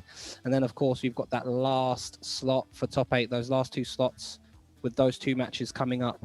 Winner's side, though, if you, in case you've missed it, we've got Big Bird versus White Ash, and we have Angry Bird versus Dushaktik. Yep. Getting way better at pronouncing that. Jim. Unfortunately, Yelling Punk, which was a very competent jury player we just saw, has bowed out of the tournament. But Night Masters is still in there with a chance. So is Lord Ahmed, and so is Miss My Country. They're going to have to go up against the people who have come all the way through in loser's side. So that would be the first match of the day, which is Lohi versus Night Masters. My name is Shuryu Sengan. I've finally gotten to our names, and I'm joined by my brother-in-arms, Jammers. What is good? Jim Jam. Yeah, man, I'm all good. Just listening to you talk. Get on with that and let everybody know what to tune into. But like you said, 3 more matches to go. Hope you guys have been enjoying the ride as much as me and Sengan have been. We apologize for goofing off. I'm sorry. Don't fire me. Don't apologize, bruv. Don't apologize to them, bruv. We can goof off when we want to, innit? And get paid. Yeah, I'll see you never again. But yeah, up first we're going to be having Lohi going up against Night Masters. Urian going up against the Mad Gear Juggernaut. Abigail, has he picked V-Trigger 2? I wonder. I didn't quite see it. What V-Skill has Lohi gone for? V-Skill 1, V-Trigger 2. Yeah, V-Skill 2, V-Trigger 1. Those are the usual suspects. Oh my days, bruv. Night Masters just said, come here. I'm qualifying for top 8. You know what? I guarantee you he watched the stream before the break. So that was a 5-6 minute break, right? I bet he said, right, we're gonna start the round, just run and grab him. I would have decided that 6 minutes in advance. You could have emailed me that and I would have been told you. I wouldn't be ready for that. Of course that's gonna work. Oh, gets the parry as well. Here comes Night Masters. We didn't really get to see them play much in winner's side. They kind of got sped run. I don't know the proper term for it. Oh, EX through the ting. Lohi, not like this. Don't headbutt. Okay, jumped out instead. Wanted to use the threat of the EX headbutt to use another option and tried to trade. Didn't have the health to compensate. So good first round there from Night Masters. I mean, with the way some of these players have been playing today, their 99-second choices have been actually amazing. When you do something at 99 seconds like that, I'll be like, you have definitely come to play. And what's gonna happen is you're about to get stunned. You haven't got V-Trigger yet. Oh, bro, man, bro, he did up. I can't even talk. Bro, he did double overhead. He did double overhead. Is that what happens? He did double overhead, bro. Does Urian make you speechless? Yo, bro, Lohi was like, you're gonna run at me and command grab me, yeah? For the start of the game. What? Big things. He went for the big pun. He went, nah, he's not having it. Nah, bro, this match is sick, bro. This is the best match so far of the whole tournament, bro. Just like Indignant Thunder dodges the dynamite punch as well. We're gonna go back to the mid screen with that chariot tackle there from Lohi. Nah, these guys ain't having it. I love it. They're going in. They are swinging. They know this is the last chance to qualify in their region. Another crouch fierce. The juggle. He dropped it. You're bad. Nah, okay. Alright, cool. It's done. No, round 1 done. Alright, there you go. See, he knew not to double overhead there. He knew not to double overhead there. He closed it out there. Yeah. I'm just saying. He double overhead last time. Why didn't he do it again? There's the glutes. And there's the shades. Bruv, Lohi is not excited to fight this guy right now. I know that for a fact. This has been incredibly scrambly. It can go anyone's way. Lohi, though, managing to draw first blood. We're going straight back in, yeah. These guys are in gear 6. He thought he was in his head with that run punch. The run into the grab from the first round there, Night Masters. But Lohi had other plans. There's one game up here, potentially last match for him. Night Masters got him ensnared in the corner. Good break. He's trying to mash back fist. The classic with the Abigail. You get it. Hey, listen, sometimes if you fling out one random heavy button, you might win the game off that random heavy. Trust me, bro. EX headbutt wants out of the corner. Go to the other side. And I might punch again. I love these neutral jumps from Lohi. Literally every time he's seen that, he's done a neutral jump. But I think he should go for the avalanche kick instead. Try and catch it. Oh, wow. Shimmy neutron twice in a row. Oh, he grabbed him. You grabbed him there? Yeah. Sweep into activate. Bro. Oh, he's dead. He's done. That's a wrap. Done, yeah, Final round. Reynolds. Nah, he had the militancy to grab him there, and he almost brought himself back into the set. But Sengan is match point for Lohi. Lohi has done well to survive this onslaught from Night Masters there. Finally blocks the overhead. Kind of worried with his text. Gets a dynamite punch into the Abigail punch there. Gonna go to the mid screen. And he tried to catch a backdash potentially with that crouching fierce. I'm not sure what happened. Wasn't legit, was not meaty. Lohi now has Night Master in the corner, pressuring. Manages to walk their way out with Night Masters. He's just been completely dominating the neutral here. I don't know how much of a struggle it is for Abigail in the neutral against Urian, but he's got that V-Trigger too. A big charge activated. It's the crash. One guess and that might be it.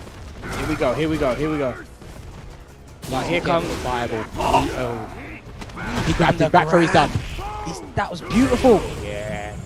I'm not scared of your wake up, bro. I mean, you're using the character the most vitality in the game. I wouldn't be scared of a lot of things if I was him. Oh, there you see. That was beautiful call out on the parry, which Night Masters has been going to. Oh no!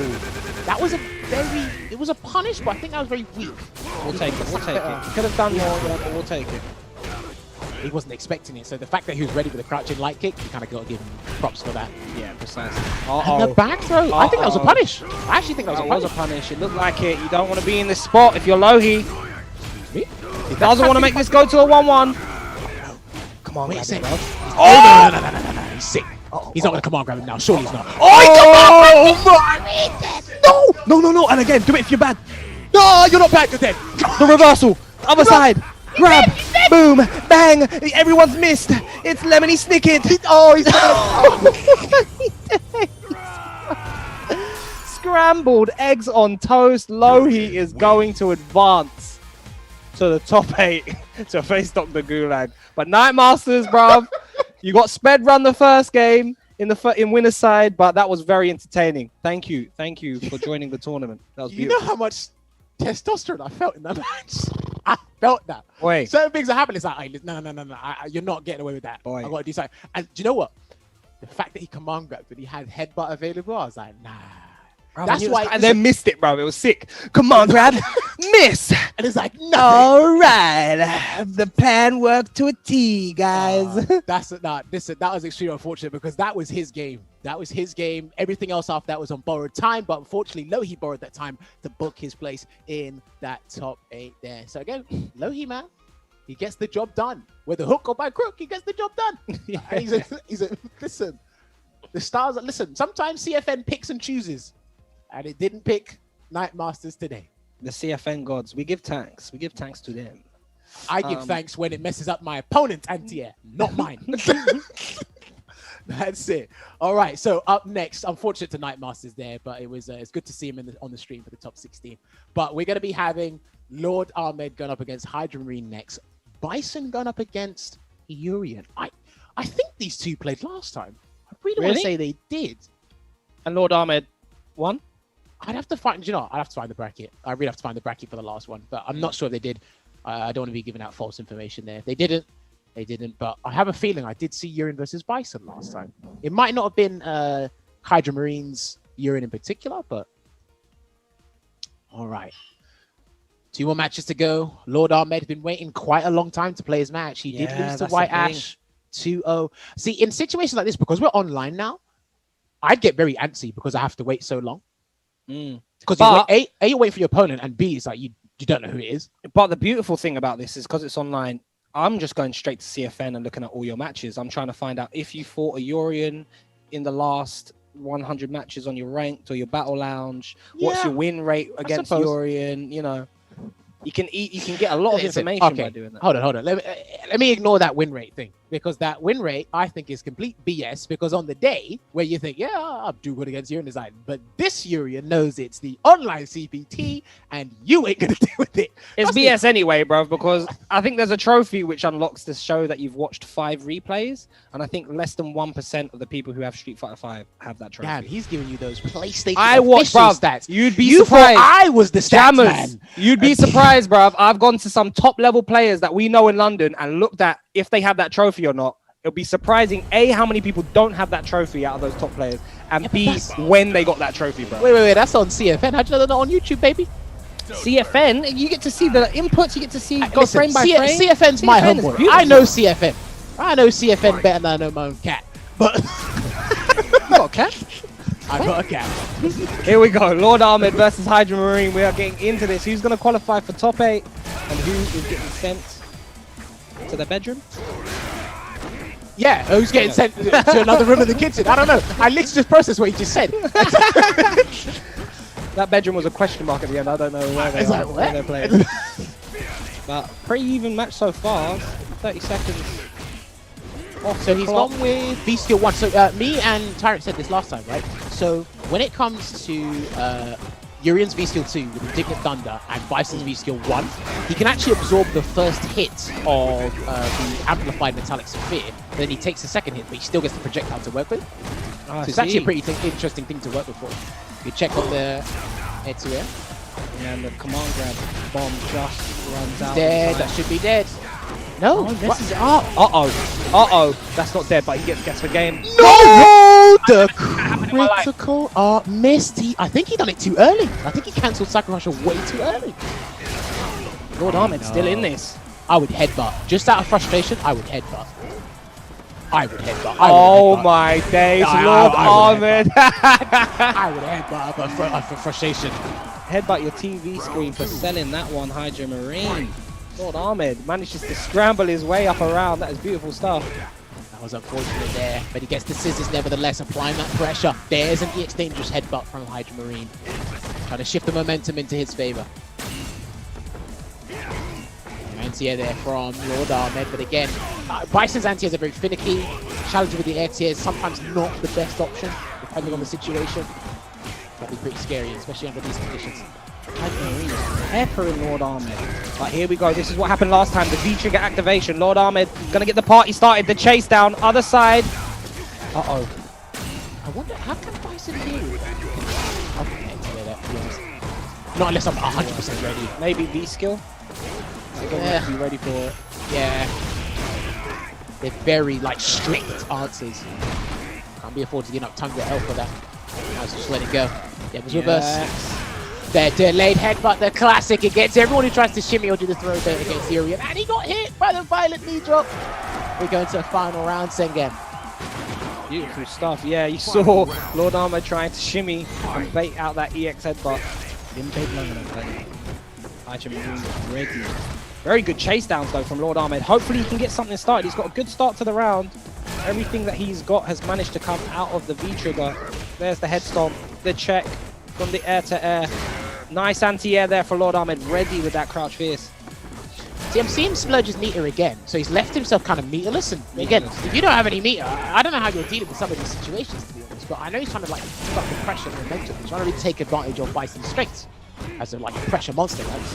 Oh, big jump back call out. Wasn't able to get loads out of it, but still opts to spend the meter as soon as he gets it. Substantial life lead, good whip punish on the crouching hard kick with scissors. And he put himself in a bad spot. Good block. No laces. Please let's see what he does. He's gotta hold it down. He did it. He's not gonna hold it down, please. Okay. Good check. Exclamation. You've got to think something. Careful. A reversal is coming. If he Spent does, meter immediately. if he does a projectile, I think it's like a crush. He's dead. Full jumping. Oh no. You got a full jumping, so Jammers. Unfortunate. I think he just caught him as he was coming out of the dash. Yeah, he definitely did. Oh, that's one of the worst feelings in the game. It's like Too you're already in the midst of an action. The thing is, there was no like reaction or anticipation from both guys. They literally decided to do what they're going to do. To do what they wanted to do. Yeah. They literally decided what they're going to do. And unfortunately for Lord Ahmed, Hydra Marine got his jump in, confirms into the dominant crush there. One game away from getting his place in top 8, man. Game don't lie. The Street Fighter 5 god said you weren't supposed to take that first round, Lord Ahmed. Can Lord Ahmed qualify for the top 8? Can he bring this back, or will it be Hydra Marine all the way? Double rainbow, let's find out. I haven't heard that in years. Gotta bring it out when the man first. Alright, trying to apply that pressure with those delayed stampede punches. Such a potent button there for Urian. Go back to the neutral. Considerable life lead here for Hydra Marine at the moment. I like that he stepped back. Got to charge up Indignant Thunder as well. Just to over-exert himself. Yes, yeah. Oh, okay. I like that scissors choice afterwards, but again, splurging me when you could have used it for something else. But he's going to get the command grab if he gets his wrong. That's stun. The wrong throw. Oh! Wait, what? Nah. He's from No. Bring that back, though. Hold on. You have to win the round now. You have to win the round now. You have to win the round now. Please win. Come on, Lord Ahmed. Dear. Here sanity. Don't. I think he lost it. Second, I think he sold it. He sold it. Oh, no. Jeez, you hate to see that type of thing happen. Clutch comeback from Hydra Marine. After a sensational piece of play. Chasing that jump back with the Psycho detonation. I can't say he got Urian because Hydra Marine actually kept it composed. Yeah, man. Good stuff from Hydra Marine. Again, spending the meter straight away as Lord Ahmed. But Hydra Marine shutting it down. Bro, man jumped back and he went, burn! Yeah, but he burned and lost that round. Burned out, bro. Flame is finished with the neutral jump. Depleted. Health nowhere to be seen. Knee drop. Good block. He's not V-reversing. He needs that V-trigger. Lord Ahmed. How's he going to activate? Manages to activate on hit. This is good for Lord Ahmed. Watch out for the headbutt. Reverses to keep him instead of the corner and accumulate that great damage as well. Gets another command grab. You've got one chance, buddy. No, what's going to happen? Boom, yeah, pops that's legit. That was legit. I think he tried to headbutt there, but if he tried to do anything else, that was legit from Bison. Lord Ahmed is just holding forward. He's not scared of any of this meter on Hydra Marine's side. No, don't do... Oh, that could have been super. Oh, my... Did he? Oh, he's checked up the game! Yeah, checkmate. Heaven and earth tremble. Is that the very last hit? Again, okay, there's plenty more to go. 5 more. Okay, I wanted to make it a little bit more tense. The last hit. It's the last hit that got him. Oh man! But do you know what? There were so many times where Lord Ahmed had phenomenal play. Like he's actually done really well.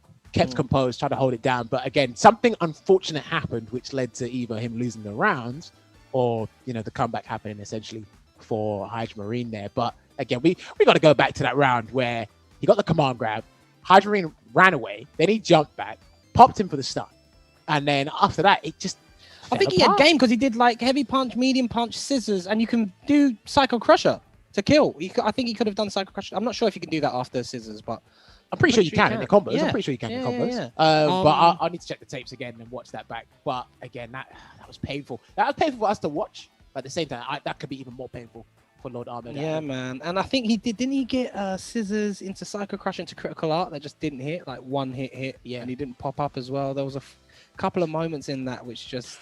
It was just... sometimes it's not your day. It's very unfortunate. And again, I actually like watching Lord Ahmed's Bison. It just needs to polish up in a few areas here and there, but I actually like watching his Bison. He's a very competent Bison from the Middle Eastern region. But again, today was just not your day. And unfortunately, there's no more chances for a qualification spot for CPT. Yeah, listen, I think the guts on Lord Ahmed is outstanding. He was just going in versus a Urian that was fully stocked and didn't care. I think any player, pro player that isn't afraid of the opponent's meter and is saying to them, you've got to use it. If you're not going to use it, I'm not going to be afraid of it. Maybe if it was a different round.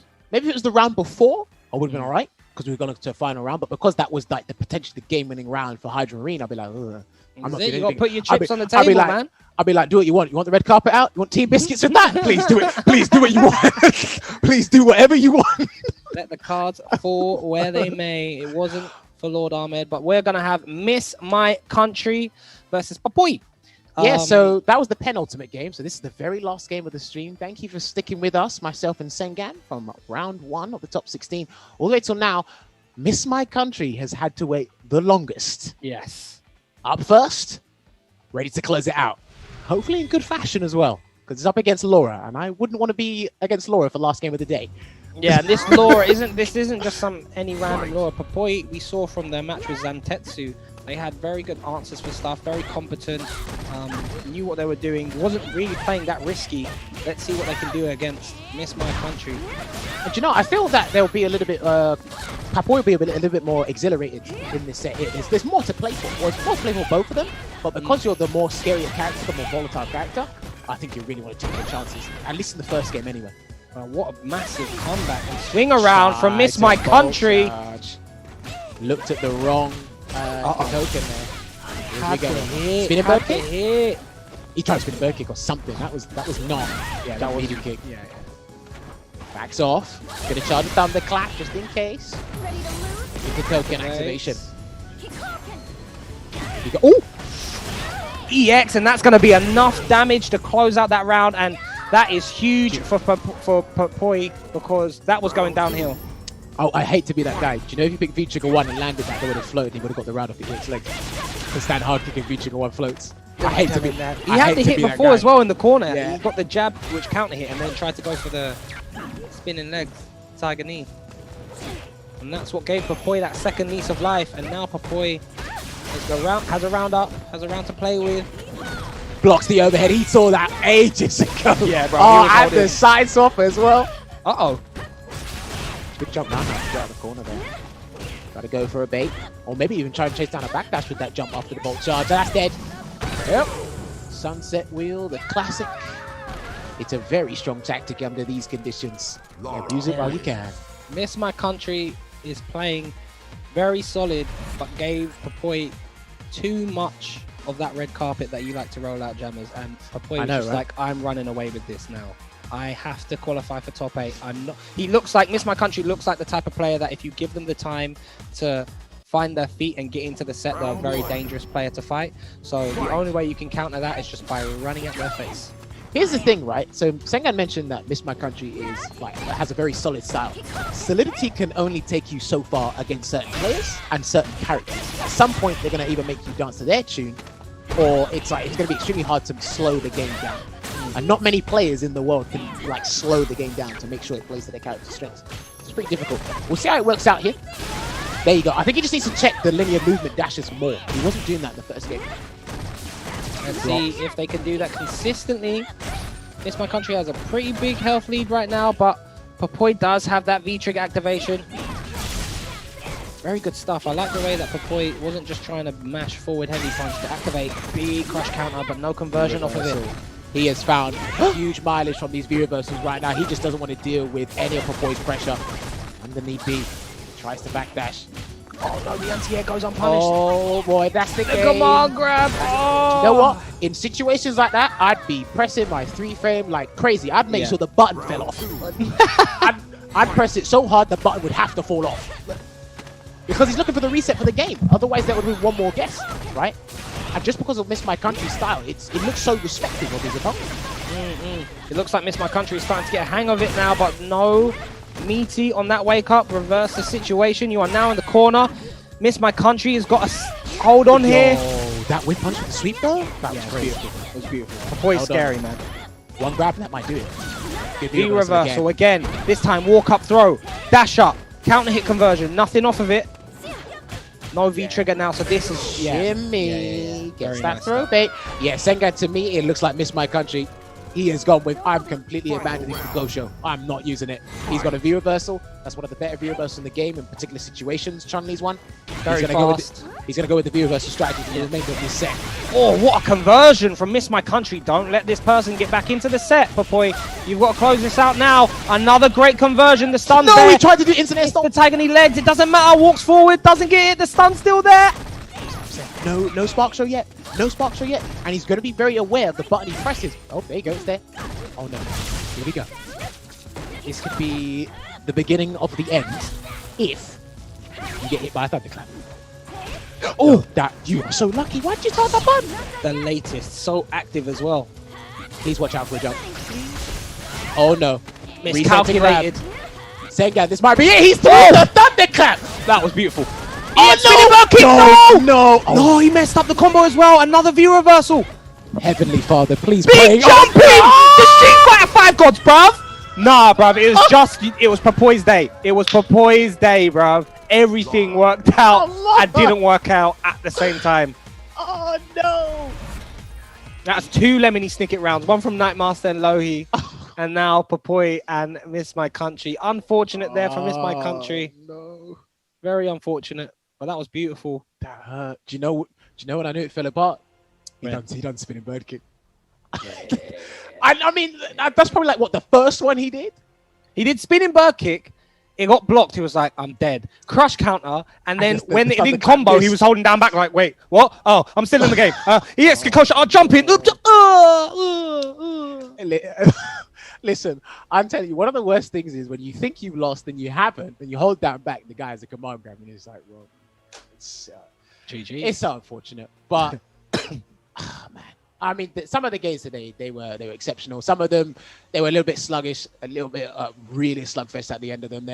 There were a lot of unfortunate moments for some of the players. Lord Ahmed, Miss My Country, Night Masters, unfortunate, but again, this is it. You know what you signed up for? These the online CPTs. We got to determine a winner, and we want to see GGs. I want to be talking about some Street Fighter, and the fact that we've been provided this tour online, it allows me to still do my job and commentate the action for you guys there. So we're going to read out the top 8 to you guys. So I believe in the winner's side, we're going to have Big Bird going up against White Ash. So this did happen in Eastern Europe, Middle Eastern 1.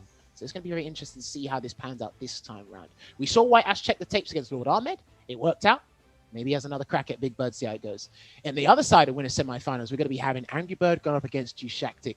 I'm very curious to see which character Angry Bird's going to pick. He might be sticking with the Zeku. We might see some Seth. I'm not too sure. It might be the former. And then down in the losers bracket, I believe we are going to be having Dr. Gulag against Lohi. So these guys are very familiar with each other. Their play styles, their characters. So that would be one for a player to play a matchup. And of course, we're going to be having Hydra Marine going up against Papoy. Papoy closing it out there. I mean, that last game, Sengan, that was absolutely, whew, mate. You have to give it to these guys. Gotta give it to them. You have to give it to them. Papoy very much looking like my sleeper pick in that top 8. Very competent lore, very scary stuff. But hey, it's anyone's turn. This is the arc of the Big Bird and Angry Bird. They're trying to qualify one of them, but Papoy, Hydra Marine, Lohi, Dr. Gulag, Dushaktik, they've all got something to say about it. White Ash as well. It's going to be interesting. But to find out, you're going to have to tune in tomorrow. I've been Shoryu Sengan. My brother in arms over there, Jammers. You wanna head us off? Yeah, man. I mean, look, like Sengan said, one bird can only qualify. The other might not. Hey, worst case scenario is none of them qualify. But I don't want to see that.